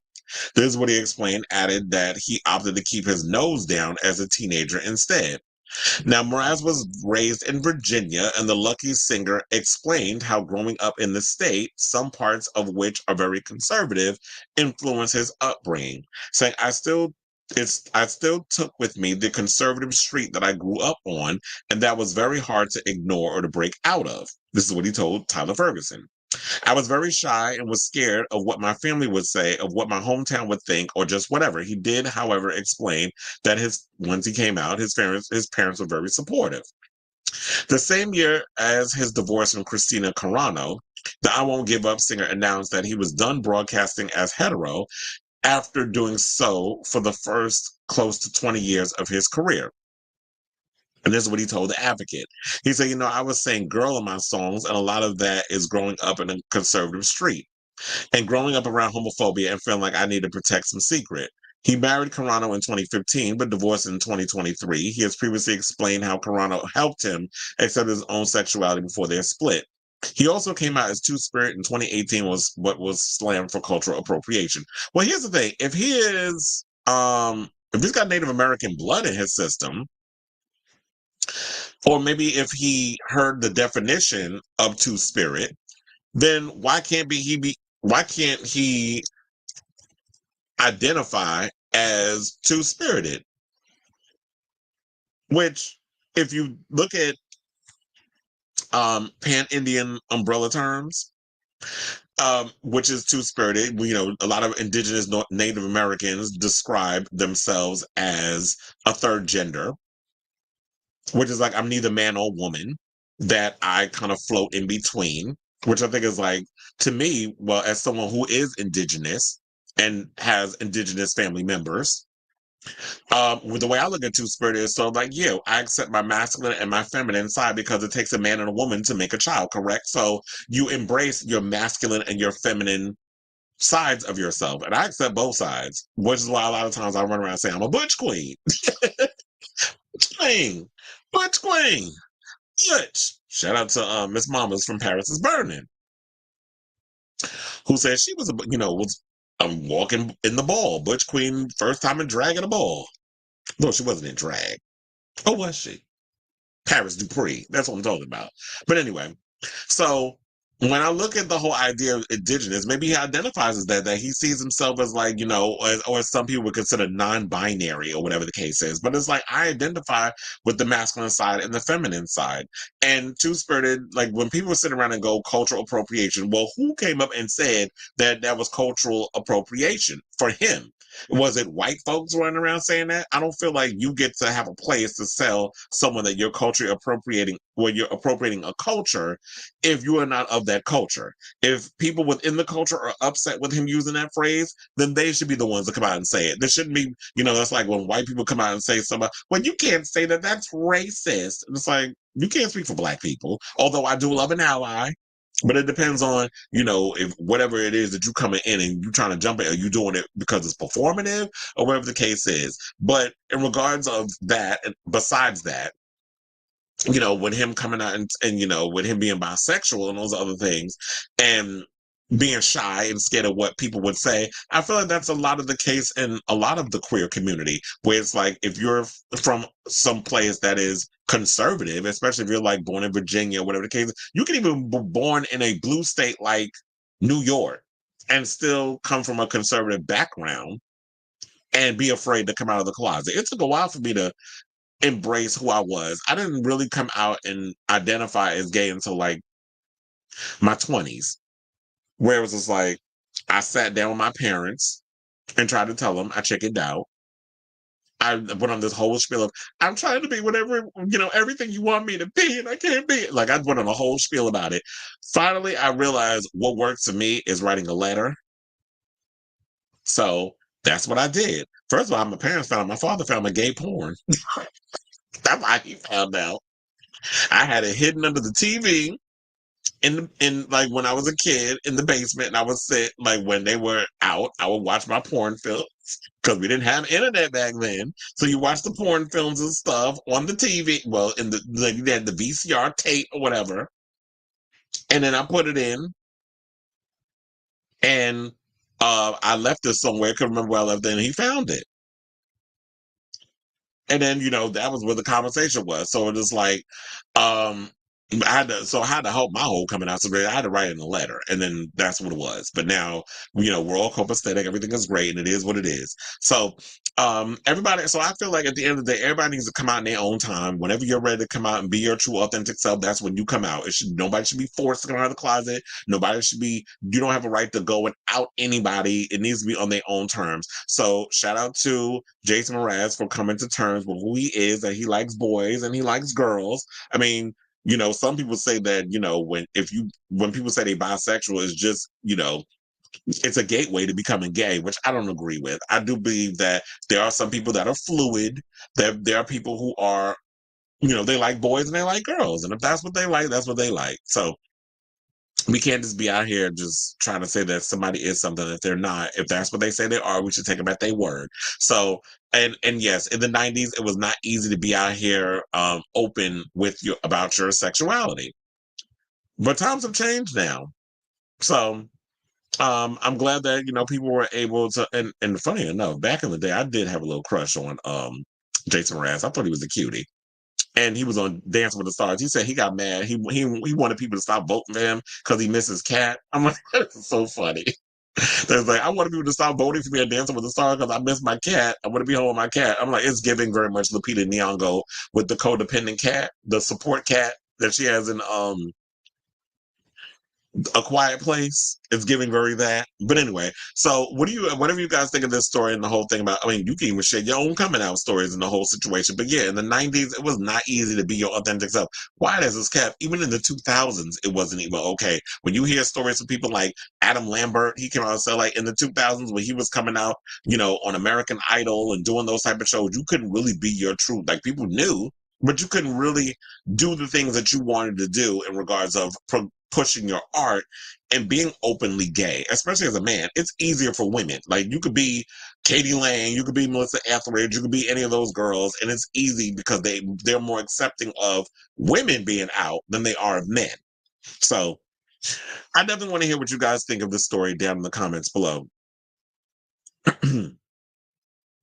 I said Joker was way overhyped in my opinion. I didn't need a sequel, but I will see it now that they're making. Yeah, I was like, I'll watch it if that it's a musical. And basically now that they've explained it in the way that they've explained it, I'll give it a gander, even though I didn't particularly like the first Joker. And I think maybe the reason why I didn't like it was the same reason why I said I didn't like when I saw the Blair Witch Project. I know it was groundbreaking, revolutionary to do like found footage movies, and they've been making like 100,000 of them ever since. But I think when movies get overhyped and then I go and I sit and watch it and I'm just like, okay, this is what y'all getting all excited about. Like, I don't get the hype. And probably it's because when you overhype something, I think maybe in my head it ruins it for me because you have all those high expectations. And so when you have the high expectations, it's just like, I just can't be bothered. So I didn't really care because I felt like all the stuff I seen in there I already saw. But now I feel like maybe with Folie I do. Folie I do. It would say, maybe now it'll finally be able to have its identity with outside of it looking like a ripple of a Scorsese movie, because now you're giving it now it's sort of like part musical, part regular movie where we have those musical moments. Because after a while, too much singing, it do get on my nerves in a movie. But anyway, let's get to the drag race stuff that we have because we got a lot of drag race stories. So one of the first stories that we have is, we talked about Canada versus the world the other day. We revealed who the queens were. I wasn't that bothered by a lot of the queens that's going to be on the upcoming season. I already told you who I'm rooting for. I already said that, I like Lemon, who we're going to mention, who's basically going off on the fans who been talking shit about the upcoming cast. But, my girl is Kevin Davenport, so I'm definitely rooting for her. And who else did I say? And I see in my head, Bam. You know, I'm rooting for her too. Spanish Queen. How about forget? Like I'm blanking on her damn name. But y'all tell me in the comments, because you know I can't. You know, it's always when I've been thinking about people off my head in my head, then it's like all of a sudden I forget. I'll see a face, but I forget a name. But anyway, let me pull up Lemon picture so we can get into this. So we can get into this story, or as I like to call it, Lemon, to be all fancy and shit. So Canada vs. the World Season 2 contestant Lemon has slammed viewers for complaining that several queens have returned to the franchise more than once and offered a sickening alternate. Well, look, y'all about to be real pissed when you find out, spoiler alert, that Georges is coming back to All Stars 10. And she's still on, and she's on the current season. But Lemon, who first strutted onto screens and was robbed of a top 4 spot in the inaugural season of Canada's Drag Race in 2020, returned later to become the pork chop of spin-off RuPaul's Drag Race UK versus the World in 2022. Now she's back again for the second season of Canada's versus the World. Now, the Canadian diva is one of 3 queens on the gag-worthy cast to be getting her third chance to snatch a crown, the other 2 being Drag Race UK's Cheryl and flagship franchise Kennedy Davenport. However, the 2 queens in the cast are back for round 4. Eureka. Oh, Alexis Mateo. I was like, I couldn't remember her damn name. So, you know, I'm rooting for Alexis Mateo and I'm rooting for Kennedy Davenport. Those are the 2 that I'm rooting for from the American season. Y'all already know how I feel about Eureka. I said in the last video, I said what I said. We're going to keep it moving. So they said that 2 other queens that are on the cast from round 4, Eureka and Alexis Mateo, both of whom have already appeared on 3 separate seasons of the show. Now, since the cast reveal, fan reaction, particularly to Eureka. Well, look, I'm glad I wasn't the only one. They said particularly to Eureka has been mixed. Luckily, Lemon has an idea for what viewers can do instead of complaining that certain queens keep getting called back to the workroom. Posting on Twitter, Lemon wrote, and instead of commenting 1,000 times that you don't want to see returning queens, why don't you all go follow and support the queens who are back for the first time, period. Well, I don't know who's on there for the first time. I can't keep track of all these girls, but since Pink News did it for us, we already know who's come back multiple times. So she then tagged her cast sisters that are back for the first time: Drag Race UK's Le Fil, Drag Race France, Sis, La Cajena, and her Canadian sisters Tynomi Banks and Miss Fishalicious. The Canada versus the World contestants then followed up with, "They are all so effing sickening," and another cat post which read, "But also, I'm back, bitch. Nothing you could do about it. Being bitter is supposed to be my thing." So the trailer, as you know, that premiered. I think the trailer premiered yesterday, and I actually liked what I saw with the trailer. But they also teased a major shakeup to the traditional versus the world elimination format. It also gave viewers a glimpse of a healthy dose of drama for the season and confirmed a gag-worthy lineup of guest judges and stars, including previous winner Raja O'Hara, Real Housewives royalty Lisa Rinna, and singer-songwriter Alessia Cara. So basically, they ain't got a lot of high-profile celebrity guests coming on. Because, I like Raja O'Hara or Raja O'Hara. We'll call it, that is her name. Lisa Rinna's like, okay, whatever. And Alessia Cara, yeah, she has a couple of songs, but she up there in the same, success range as a Rita Ora, a JoJo Siwa. She mid. And there's no shade. I like some of her songs, but she ain't out here like popping like these other girls. And BB Rexa, like that's what she gives with her music. She's mid. Like her name, and she's got a couple of hits, but she's not like this. She's not, no shade. She's no Ariana Grande. Like she's not one of those big names or Lady Gaga that have, those big names that have appeared, or like what they had on Canada's Drag Race last season. Nelly Furtado. She's not in the same, conversation as her. But in regards to this whole situation, because the new season airs on July 19th, I'm excited to see it. I'm not that bothered. Outside of Eureka O'Hara, I'm not bothered, and I gave my reasons as to why. But I'm not bothered by the amount of queens that's going to appear on the upcoming season. Yeah, so what that they appeared 4 times, 3 times. Who cares? They're entertaining. They're the ones that want to keep coming back and keep that momentum going because, yeah, they're famous in their own right, but it's like they got to keep themselves in rotation on the radar of a lot of the people that watch these shows. So why y'all complaining that Alexis Mateo is coming back? Why y'all complaining that all these other girls come? If they want to come back and do the show, let them do the show. They're not doing an all-star season. They're doing a versus the world. They've never done a versus the world. We've never seen Alexis Mateo on a versus the world. I don't think that Kennedy Davenport has done a versus the world, and I don't think Eureka has done a versus the world. They've done other shows, but yeah, they're appearing on these shows, so I don't see it as a problem. As long as the show is entertaining, the show is not boring, and y'all bring the fashions, you bring the drama, and you keep me entertained, I'll watch. So I ask all of you watching. Are you excited for this upcoming season of Canada's Drag Race, Canada versus the World? Are you disappointed are you feeling the way some of the people were that were complaining on Twitter that, I ain't calling that other damn name. X is such a stupid damn name. And I've been adamant with that. I am dead naming X by calling it Twitter. It will always be Twitter, bitch. What do you call a tweet when you send one out? Now that it's called X. A double X, a triple X? Like, what do you call it? It's stupid. It's a stupid name. Owned by a stupid person. Even though I'm streaming live from Twitter. Don't be surprised if the ghosts from Twitter to cut my feed. Hopefully you don't. But, I got a package. It's probably my outfit for tomorrow. Since I'm going to Fire Island, I got me some booty shorts. But anyway, let me know whatever your thoughts are on this whole situation regarding Canada's versus World. Let me know in the comments down below.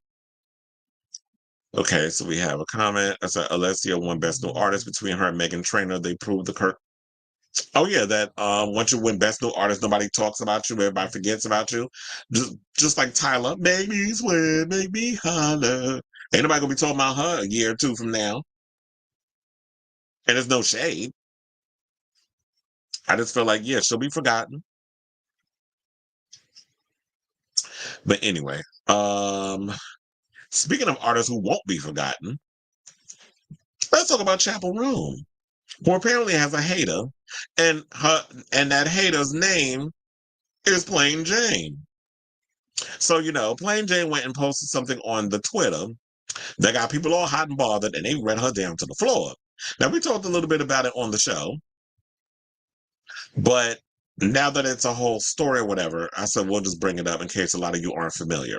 So shout out to Pride.com for this story because they put it all together. So I said we'll just use them as a reference and then we'll just bring it all up. So, there's a lot of people, since what Plain Jane tweeted, and we'll get to her tweet in a second because she removed it. And I'm glad that I tell y'all, you put stuff out there, it will always exist. You can't,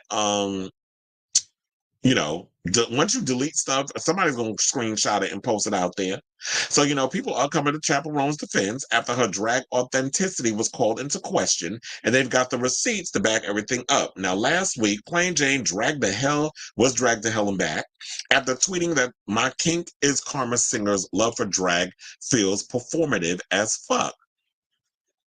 So she put this tweet. She said, well, I get tomatoes thrown at me if I say Chapel Roan's love for drag feels performative as fuck. No shade, queen, secure the bag.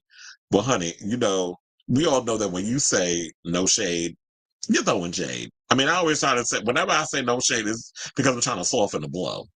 That's usually when we say no shade, but we mean shade. So someone went and posted, Chapel Roan is a drag queen herself, but because she's not a gay man, her love for drag is performative. This is why Plain Jane didn't win Drag Race. I mean, quite as was good. I mean, child, we knew she was a winning Drag Race. I'm glad she got as far as she did, because, ratings and all. And one of the things I will say this before I get to the rest of the comments that people made, I am looking forward to whenever they show the episode of Bring Back My Girls with T.S. Madison, because I think they're going to film it around the time that they do DragCon. And I know because we didn't get a reunion for season 16, but I am excited to see when that when that episode comes around, the amount of questions people gonna have in regards of Plain Jane and the shit that she was saying when she was on the show, being shady. And thinking that trying to be that season's Mistress Isabel Brooks was gonna get everybody all excited to see for that season and everything. Because everybody was being all dramatic. So she wound up saying, I'm all for artists platforming and celebrating drag, just a skeptic being skeptical. So someone else tweeted, Chaperone's love for drag is not performative. She is literally a drag queen, and the fact that you can't acknowledge her as one isn't evidence of anything besides the fact that you hate and reject queer women. Well, I hate when people say that because you don't necessarily, I'll say this to kind of Plain's defense, even though there was some shade thrown up in that tweet, sis. Let's not make, or as she would say on the show, sister. I did say sis, but it was like sister, as you would say on the show, like we said earlier.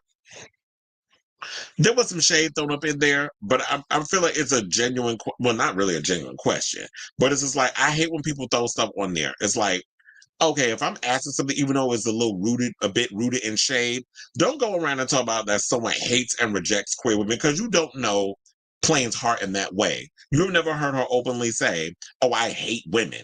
So I hate when people throw the word hate around because hate is a strong word. So people, when y'all tweet stuff just to make a point about somebody, you got to really choose your words and the way y'all deliver shit carefully. But someone also posted, it's so odd to me that a drag queen will reject a queer woman from this space too. Like PJ literally dresses as a woman. Why would you not uplift someone who does the same in the community? And I think maybe it's because a lot of people just now heard of Chaperone a couple of months ago. Like this girl just exploded out of nowhere, even though Chaperone been making music since like what, 2016, 2017? Like she's been on the scene for that long. And so it's like what? About almost 10 years that she's been kind of, simmering in music spaces. And now she's exploded because she did Coachella and, she's made appearances in other places. And now people are starting to pay attention to her. So all that hard work is finally paid off. But she does a lot of women, and, we know the history of drag. Maybe it's because a lot of times, I will agree that a lot of times the drag industry has been gatekept by cisgendered gay men. So people are not used to seeing trans women do drag, which I come up from the time before Drag Race, where I've supported a lot of drag artists, and I've gone to a lot of clubs. I would see trans women doing drag. I never really saw, and I saw drag kings too. I was familiar with excuse me, a lot of drag queens, a lot of drag kings and stuff that were performing Landon Cider. I was familiar with Landon Cider long before he did Dragula. Even though it's like you do drag king, I do use male pronouns. I'm not sure if that's how they identify. But whenever it comes to, I always tend to use the opposite, the gender pronoun of the person they're doing the drag. So someone also posted nearing the end of Pride Month, and I did not realize how many of these days would be about Chaperone. And they said, good morning, let's see what today brings. Pride Month discourse. Day 1, kink and pride. Day 2, straight boyfriends of bi women. And day 3, I guess that would be a joke to mention Chaperone or something. So another person tweeted, Chaperone openly supporting Palestine, pushing drag back into pop culture after 2023 anti-drag campaigns. Well, that should also go to the drag queens that have been out here on the front lines, with their political activism and all this stuff, especially what's been going on with Drag Race and the ACLU. So it says that after 2023 anti-drag campaigns, unproblematic queer woman turns looks, contributing to pop music being fun again. Some gays, they say, I don't know, there was just something about her that doesn't seem authentic. Another person tweeted, and what if I said Chaperone drag feels more authentic to me than that Drag Race Girls does? So the thing is, Roan has been having drag queens open her shows long before her career exploded this year. It's definitely not new, and painting longtime support for local artists as performative just doesn't hold up. So someone also posted Chaperone making an appearance at a drag show, saying it's so nice to see a pop star supporting local queer communities, which is more than we can say for some of y'all faves out here who don't do the same. So at least Chaperone is out here showing love for the queer community. She is a lesbian, so she's a part of the community.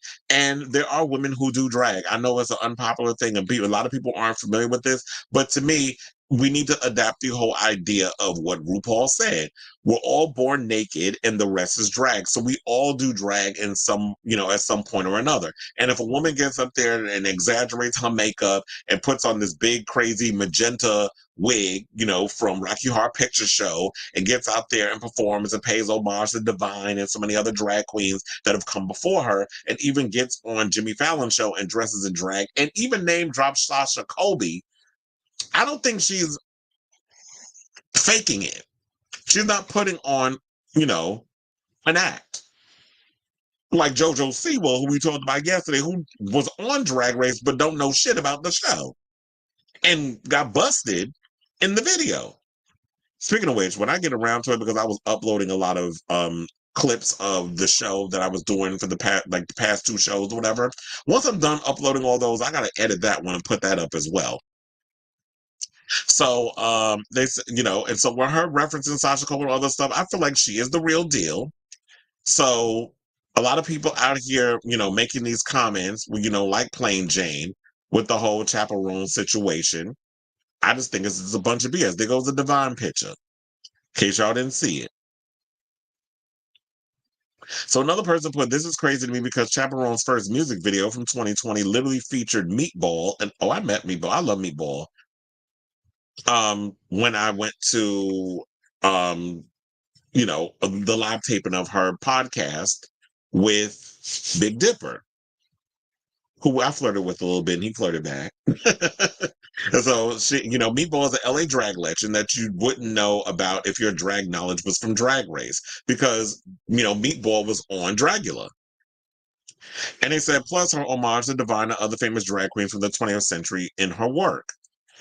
Another person put, yeah, no shit, drag culture inspired her. I thought she was season 5's Jinx Monster because they have this picture. And I said, let me pull this up. Oh, Chaperone looking like Jinx Monsoon. They do favor each other in that picture. Another one, they said, the way Chaperone gave these iconic looks in a span of 2 weeks. And I will say, yeah, she definitely served with this picture. I don't know if y'all see it. She was dressed as the Statue of Liberty. Then there was another picture where it's like, okay, so in the red here, she's the Statue of Liberty here. She's Divine here. She looks like Glenna the Good Witch in this picture. And I don't know who she was trying to emulate in this one, but I live for the look. Chaperone definitely is turning looks. I'm sure those looks are probably expensive too, but she's probably going to a lot of, I wonder if she's going to a lot of drag artists, a lot of the drag designers who are designing. I'm wondering if she's going to them to design her looks for her shows, like a lot of the drag queens do. So they said that Plain has appeared to see the error of her ways, and she did delete the tweet and all this other stuff, but Pride said, let this be a reminder that you really don't have to say every little thought that pokes its way into your brain on the internet, especially when you don't have a clue what you're talking about. So like I said, is that to me, I feel like what she was doing with that whole situation, to wrap this up, I actually believe that Plain was looking for a reason to be messy, went on social media instead of just, as I like to say, Google is your friend. Like if you wanted to know how authentic her drag is, or how she is to the drag community and how she's influenced by drag queens, you could have just went on the Google Schmoogle and you could have looked it up and it would have answered your question. But we know what it is. Plain, you wanted to go on social media and be messy. Just admit that that's what it was. And it backfired. The girls came for you and they was ready with their pitchforks via them fingers, doing all that on the computer. That's what they did. They came for you, girl. The one thing I've always said about Plain is that Plain always tries to read, but she's not good at it. You are not a good reader. Reading is fundamental, but not for you. When it comes to you and you trying to come for the girls, and the shit backfired. So yeah, to me, I feel like Chaperone is the real deal. Now this, and I can smell authenticity a mile away, and I've always felt like Chaperone is it. That's why I'm obsessed. Now if you want to talk about somebody who ain't authentic, maybe you need to put a tweet out about Camila Cabello. Then we'd agree with that. But and that hot ass mess new album she got out, which I heard flopped. Yeah, I heard that album flop big time. But anyway, so let me, I am curious to hear what y'all got to say about this. Like I said, I'm obsessed with Chaperone. I am a Chaperone fan, not a stan, because I don't stand none of these celebrities. But I am living for the music. I am living for the looks. She is exciting. Making music exciting again. And I feel like that's what it is that needs to happen with music. Is that y'all got to make the music exciting. Y'all got to give me visuals. You got to give me costumes. You got to give me, I like the extravaganza of it all because I'm dramatic. Sometimes, not all the time, but I like the drama of it all. But anyway, let me know what you guys think of this story down below. Okay, so we have comments. Or a comment said, I like Plain Jane couldn't troll Marjorie, Lauren, or Republican. Yeah, so you want to come after the people in your own damn community. I don't know if she said anything political, nor do I care. But if she has, I'm sure I would have seen it mentioned in the thing. Anyway, we have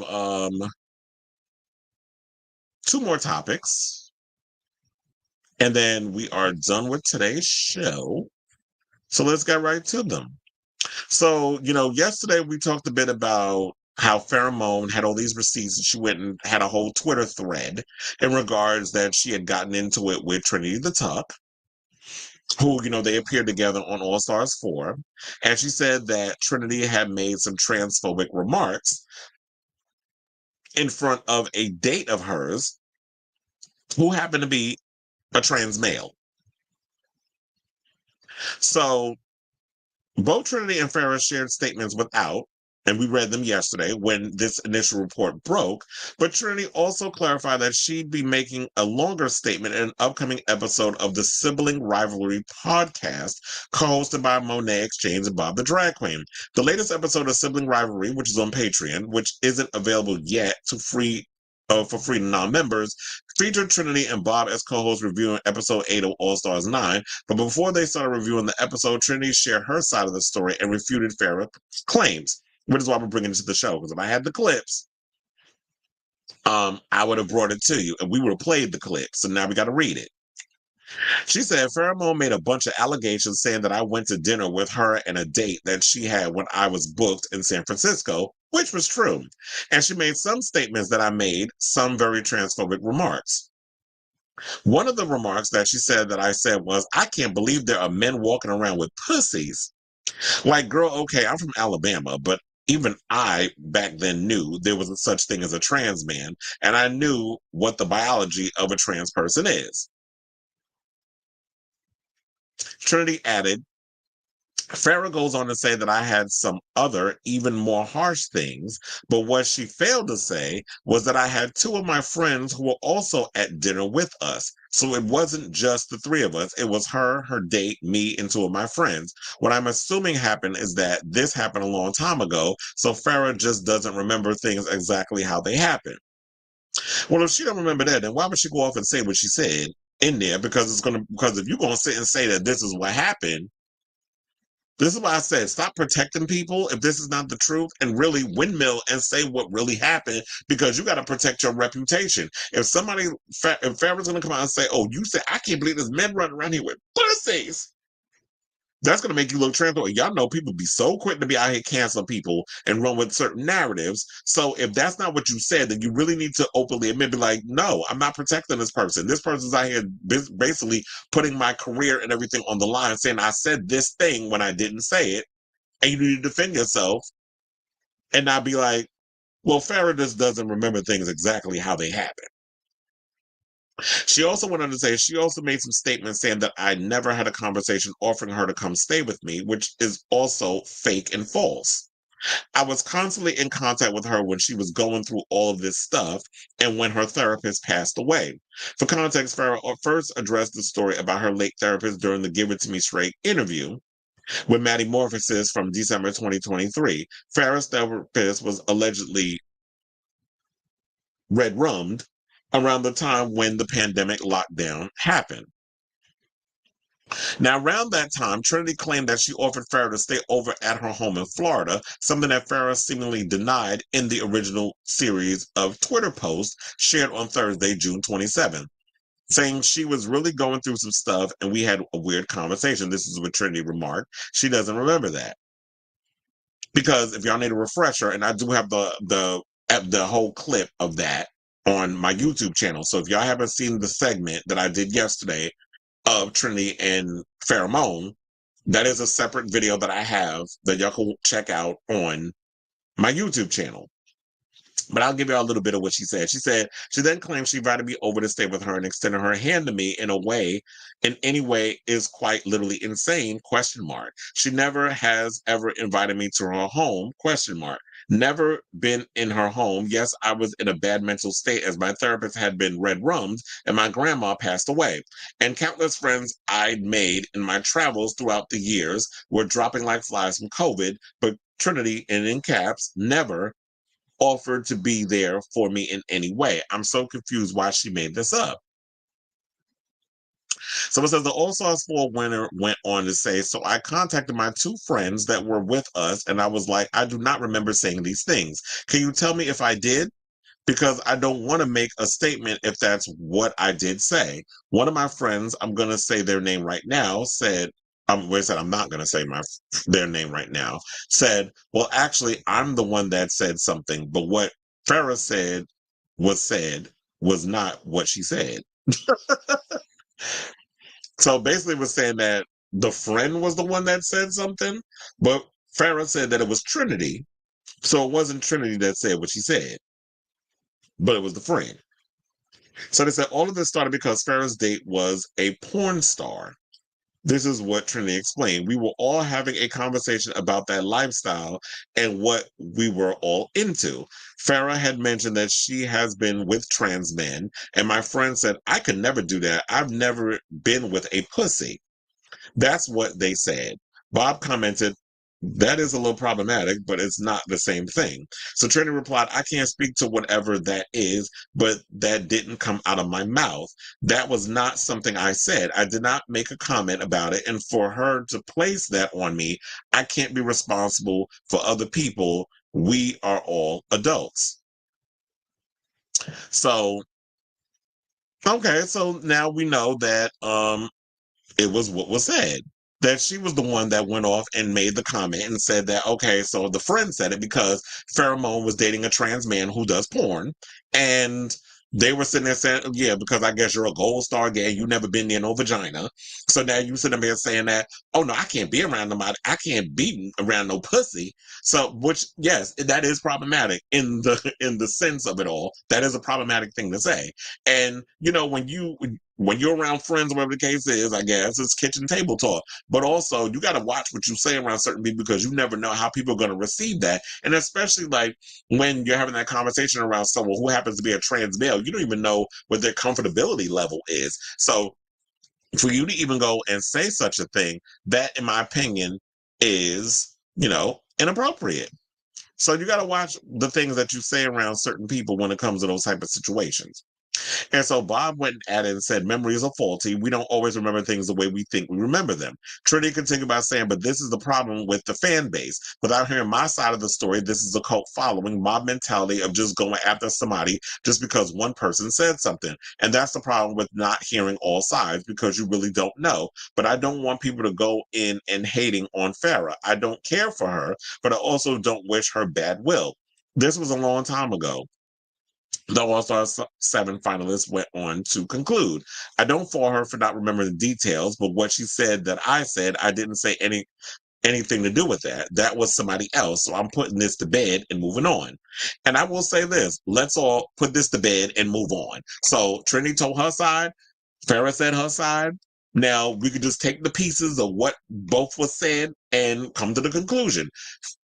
Trinity said that, yeah, certain things happened that, according to Farrah, but I wasn't the one that said what was said. Maybe Farrah said that Trinity said it because it's something that's sensational. Trinity is a name. We don't know those other people that she was out to dinner with. So if you say that Trinity said it, that gives grist for the mill. That makes it entertaining. That brings something from me, you know, a pundit, to talk about on this show. So now that we have it, I believe Trinity on her part is like, yeah, I didn't say it, but it was my friend. And you can't be held accountable for the things your friends say. You could check them, or Farrah could check them. But for the most part, it's like, I'm not responsible for the shit that comes out of people's mouth that is in my inner circle and things. Like, yeah, that's inappropriate, and I will pull you to the side and check you, or I'll check you in front of the person. But it's like, you, at the end of the day, we're all responsible for the things that comes out of our mouth. So I think at this point, we can put this to bed. I'm looking forward to seeing that episode of Sibling Rivalry when it's actually available, because when you have to be a Patreon subscriber, and if you want to get all the stuff ahead of time. So shout out to Al for paying that good coin and bringing us the tea so we could talk about it on this here show. So I ask all of you, who do you believe in this whole situation? Do you believe? I don't want to be messy. Are you hashtag Team Trinity? Are you hashtag Team Pheromone? Like how they do them stupid teams when you have to vote for who you want to win in the finale or drag race, that whole thing. Let's not be messy in that way, but I just thought, like, let's kind of briefly set that up to be messy, but let's not be messy. But well, I'm curious to hear what you guys think of this story down in the comments below. Okay. So we do have comments. So let me close all these windows, because I had all them pictures popped up. They said it was like they couldn't, because of Me Too, made girls to be ashamed of sex. Oh, you talking about because of Me Too? Hashtag Me Too? Okay, so let's move on to our final topic.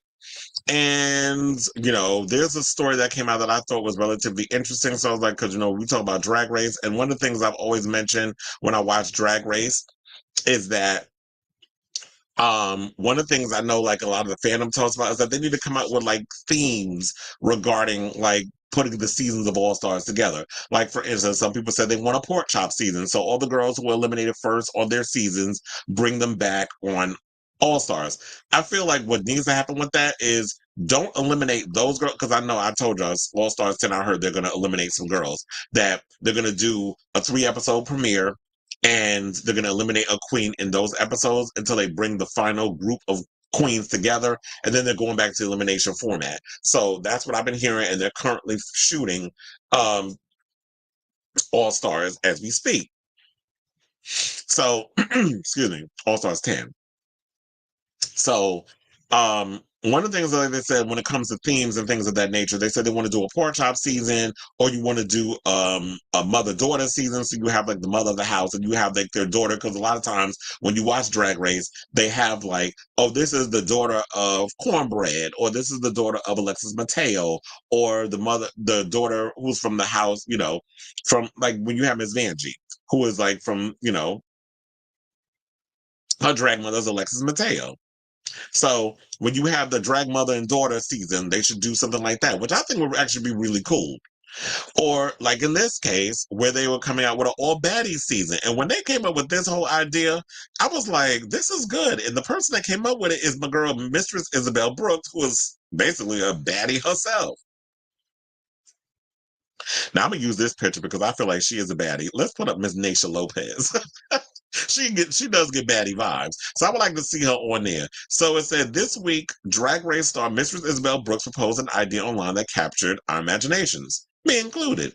Saying, I think we're ready for a Baddies Drag Race edition. Who should be in the cast? She asked on Twitter, tagging Bad Girls Club. No, don't tag Natalie none in that long shouldn't have in heifer. Don't tag her, because we don't need that. I feel like they need to do a baddie season of All Stars.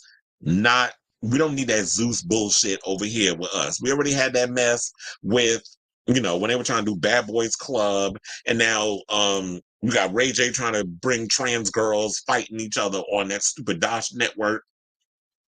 So we don't need that foolishness. But what we need is, I would love to see a baddie season over there on with All Stars. So y'all need to come up with themes. So, and I've also said that I would love to see them do like a Big Brother version of Drag Race. Y'all need to come up with that and do that. I'll be the Julie Chen of the house. So, basically who they came up with on, in regards to the baddie season. I'm trying to see who came up with this. I think Pride came up with this of who they think would be good on the show. Now, the first queen they said is, Mistress Isabel Brooks. Well, of course, because Mistress came up with the idea. I do think that she would be perfect for that. Wait, hold on. Let me pull up this tweet to see if people was in the comments and they actually dropped some names or whatever the case is. Oh, this is even better. Let's pull up this picture. Because a bunch of them. And so we'll use that photo as reference. So what they did on their situation of asking the question, they picked Mistress Isabel Brooks, which I'm here for because, like I said, she came up with the idea. The second queen that they picked in regards of who they thought was Plain Jane. Now, we did talk about her in the last show. And I have to say, I do like this picture that they have of her. I was like, yeah, Plain Jane, I look like this. That's Sophia's photo. Who took that? Let me see.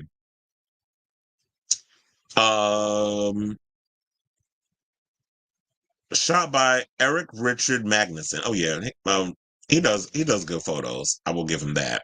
So yeah, so their other choice, in my opinion, or their opinion of the thing, yeah, I could definitely see Plain Jane doing it. Even though we did kind of read her for points in the last topic that we did. She do give baddie vibes, so I agree with that. The next queen they picked was Gia, Miss Gia Gunn herself.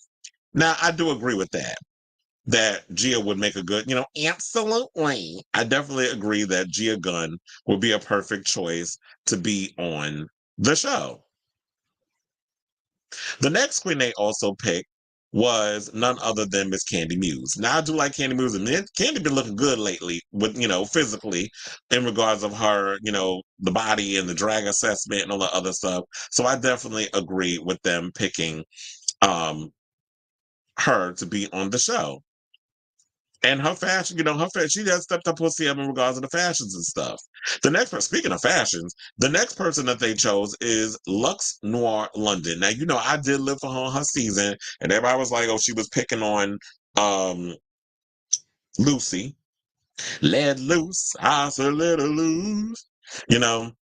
But I did live for she was a cackle on her show. I know a lot of people had a problem with her, but I didn't have a problem with Lux. I like Lux. I like what she brought to the show. She was very opinionated, whether you wanted to hear it or not, and that's what it is. Now, one queen who they did say they want to see on a baddie season, but word on the street is she's actually competing on All Stars 10, but you ain't hear that from me. Irene Dubois, who I actually liked her, and I felt like she was, she is the pork chop of season 15. And I would really like to see her go far because she was bringing the shade. So I do agree. If you're going to have Lux on the show, you definitely got to have Irene back in the workroom. And, to me, I was like, she wasn't given the opportunity to really do what needed to be done. So I would love to see her on a baddie season. Now, speaking of other queens who I'm hearing is going to be on All Stars 10 and has her own podcast, Miss Maddie Morphosis. So so I definitely would like to see Maddie Morphosis on a baddie season. But then again, was she really giving baddie teas on her season? So I don't know if that would actually happen. She had a dry sense of humor, but I don't know. I feel like she needs to be on a season of regular All Stars, which, like I said, her word on the street is she's actually going to be on All Stars 10. That I would like to see. Now, one person who I know is wishful thinking that we would love to see on All Stars 10, but we won't see her on All Stars 10 is Willem. So her name did pop up on the list, but with her issues with RuPaul and them two cussing each other out and that sort of thing, and her issues with World of Wonder and all that other stuff, and how we've heard from Alaska thinking that she feels like she's being punished in so many ways because of her association with Willem. I just don't see that ever happening. So I live for Willem. Willem is a cackle. Willem is entertaining. I love the Race Chaser podcast, but Willem, I do not believe will ever do business with WoW ever again in life. So while in theory it's amazing, it's awesome, it's great, that ain't happening. Now, one queen who they did put up in there that they said that they would like to see appear on a season of Baddies, like they did one of All Stars, Violet Chachki. Now, I do think that, I do like Violet Chachki. I remember when we did like the Halloween edition of of the Big Apple Circus, and she was one of the performers that performed, and Bianca Del Rio was the MC and had me damn near pissing myself. And even all the heterosexuals pissed themselves with her jokes. I would definitely love to see Violet Chachki on a baddie season of Drag Race. So, she has a lot of stuff that she's got going on. She did the pit stop, and a lot of people didn't like what she did with the pit stop. Her and then they had who they had on it. I forgot her name. No, because she does the No Gorge podcast. I would love to see her do that, but I don't see that she's going to do. Well, first of all, she wasn't good for the pit stop. I'm glad she's not doing a pit stop.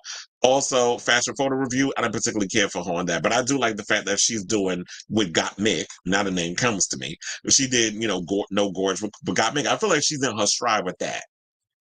So good on her that she has that going on. But as far as like seeing her on a baddie season, yeah, she does give baddie tease in regards to her overall demeanor, attitude, and people feel like she's very standoffish in the way that she carries herself. But I actually like her on No Gorge. So I would not mind seeing her on there. Now, another choice that I think would be awesome to appear on a season of Baddies Drag Race, Tatiana. So I would like to see her on there because I like her. Her, even that song that she had where she was talking about, how she's a man, a drag queen with, the same parts. I do love that song though. I'm surprised that when we was talking about like famous drag queen songs or hot drag queen songs or whatever the case is, they didn't put the same parts up in there. That song was a vibe, and I did love how she performed it on her All Star season. So she is charismatic. She is unique. She does bring the nerve and talent. Well, she's the epitome of nerve and has a lot of talent.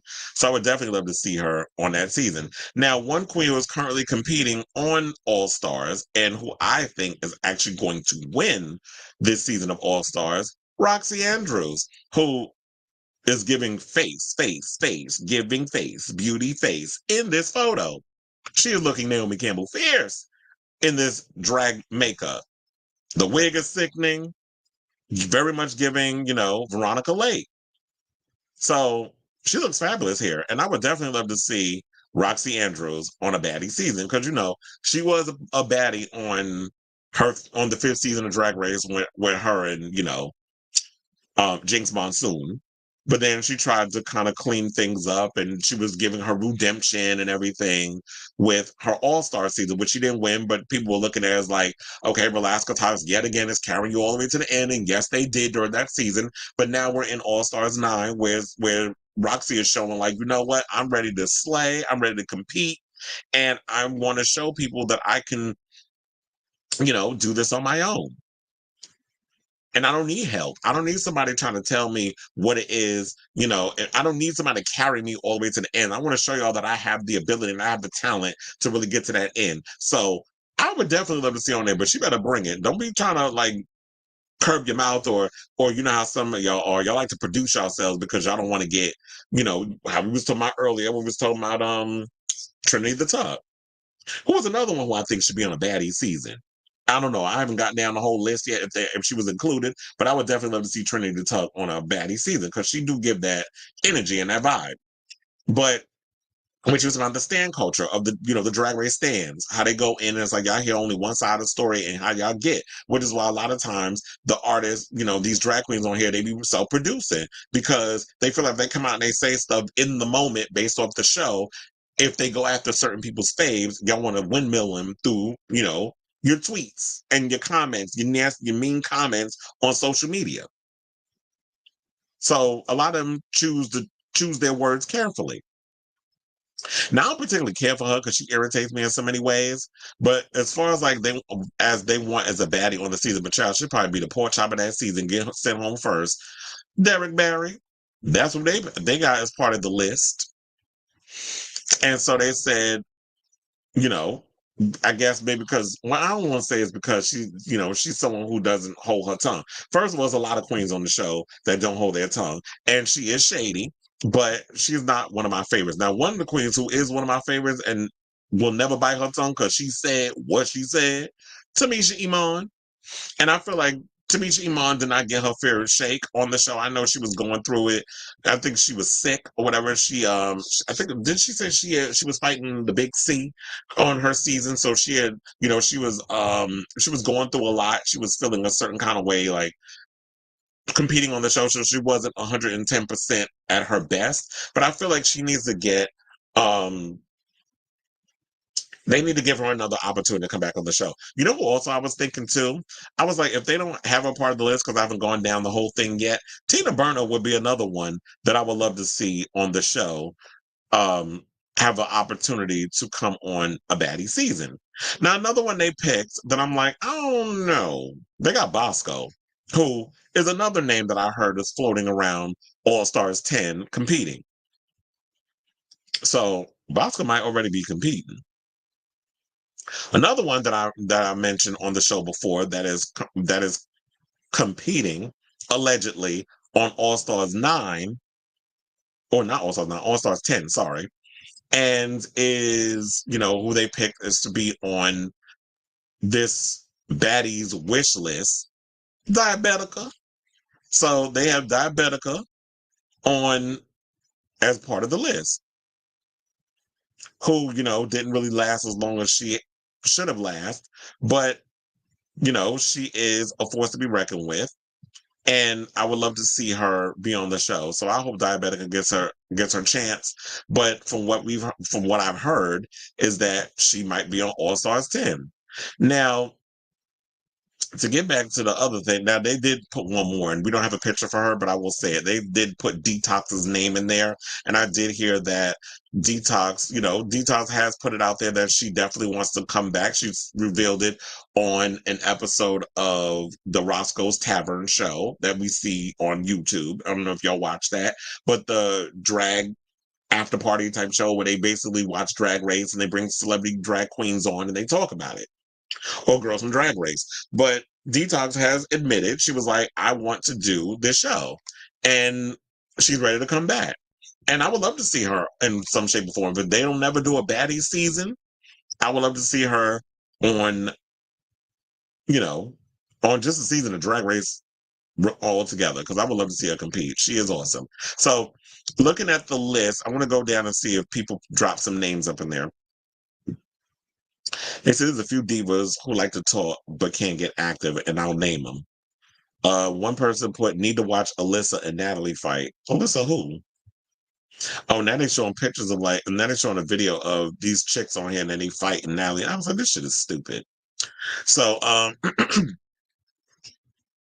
one person put, are they talking about Elliot with 2 T's? They said Ginger Minge, Laganja, Luxmore, London, Jay Jolie, Venus Delight, Lady Camden, Amethyst, Plain Jane, and Morgan McMichaels. Another person put,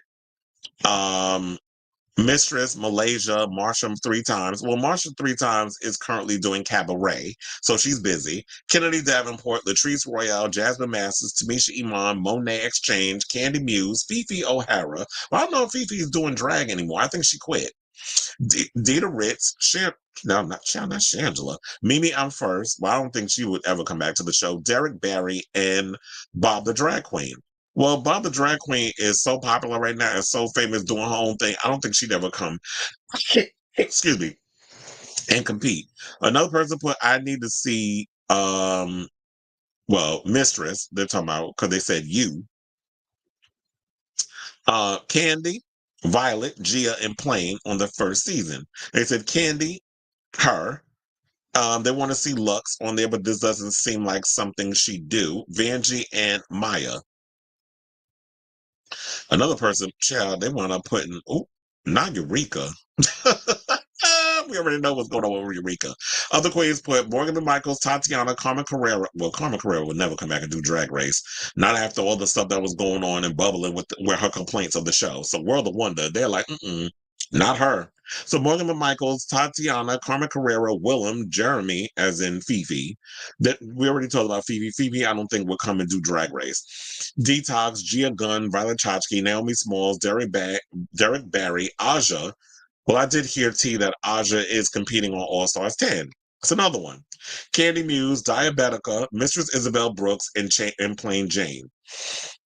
They said I should be the only audition pick from non-Rude girls to make the cast. So they go on and on and on and on and on. So I ask all of you who are watching, if you're a Drag Race fan, who do you think who would you like to see as part of, that baddie season of Drag Race? Did you hear there are a couple of names that you would drop in the hat that weren't mentioned on, in this video?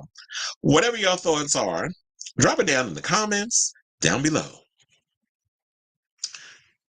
You said it was like they couldn't because Me Too made girls be ashamed of sex and pop music. Well, it seems like that now, with the whole pop music situation, that there are girls who are owning their sexuality and being upfront and open and honest about sex and sexuality and not shying away from it. So we're seeing a lot of that now as a resurgence in music. And I live for it because it's like, why are we shying away from sex? We all do it. Those of us who are of the legal age, I hope. Not if you illegal, don't mention that shit on social media. We don't need to know it. But for those of us out here who are grown-ass people, adults, human beings, sex is natural, sex is fun, in the words of George Michael. So why are we shying away from it? Let your freak flag fly. But anyway, that was the final topic of the show. If y'all have any questions, comments, or concerns, please be sure to drop the tea in the comments. I see Sailor Mermaid is asking me what time we meeting. Because we're going to Fire Island tomorrow. I think I need to get up out of here earlier because tomorrow every July 4th they do the Invasion of the Pines, which is you get a bunch of drag queens and everybody on a boat ferry, and we invade the Pines, and we get down on the situation and we invade, hence invading the Pines. So there's that tomorrow. I'm sure there's a lot of things going on. I'm sure that my friend Diggin' Erdisa has got a lot going on at the Ice Palace. I did hear like if you invade the Pines coming in, you get like a free drink or something or another. I didn't check into that, but I need to look into like what time we meeting. But I know it's gonna be early because I'm gonna get out there early, have a good time, hit a couple of establishments, get my drink on. Get my drink on. Get my drink on. I want to do that before, all the other stuff because I'm going to be surrounded by the gays in my booty shorts tomorrow. Shit, I work hard at the gym for this body. I'm going to show it off. But anyway, any questions, comments, or concerns last minute before I get off this live? If not, I want to thank you all for watching the latest episode of Chris Avalon Unfiltered. I definitely appreciate all of you that come in and you leave your comments, and you show your support. And, good, bad, and indifferent, whatever the case is, I definitely appreciate it. If you haven't already, please hit that like button, that subscribe button, and also smash that notification button so that way when I go live with a brand new episode of Chris Avalon Unfiltered. I know tomorrow's July 4th, so I'm definitely not doing a show. Friday, I believe I'm working another event or something or another, so I won't be able to come on. But if there's any tea that drops over the weekend, I'll probably jump on the line and give you all a show. If anything happens to come out within the next 2 days or whatever the case is, because I'm all about trying to keep that algorithm alive. But once again, like I said, and if you want, definitely show your support to that Cash App collection play. I could use a little extra cointada until I get paid on Friday. To add to my liquor fund, because I'm in need a little cointadas for my liquor fund. But anyway, love you all for watching. Thank you all for your support and your love and all that good stuff. And yes, until next time, ciao, ciao, darlings.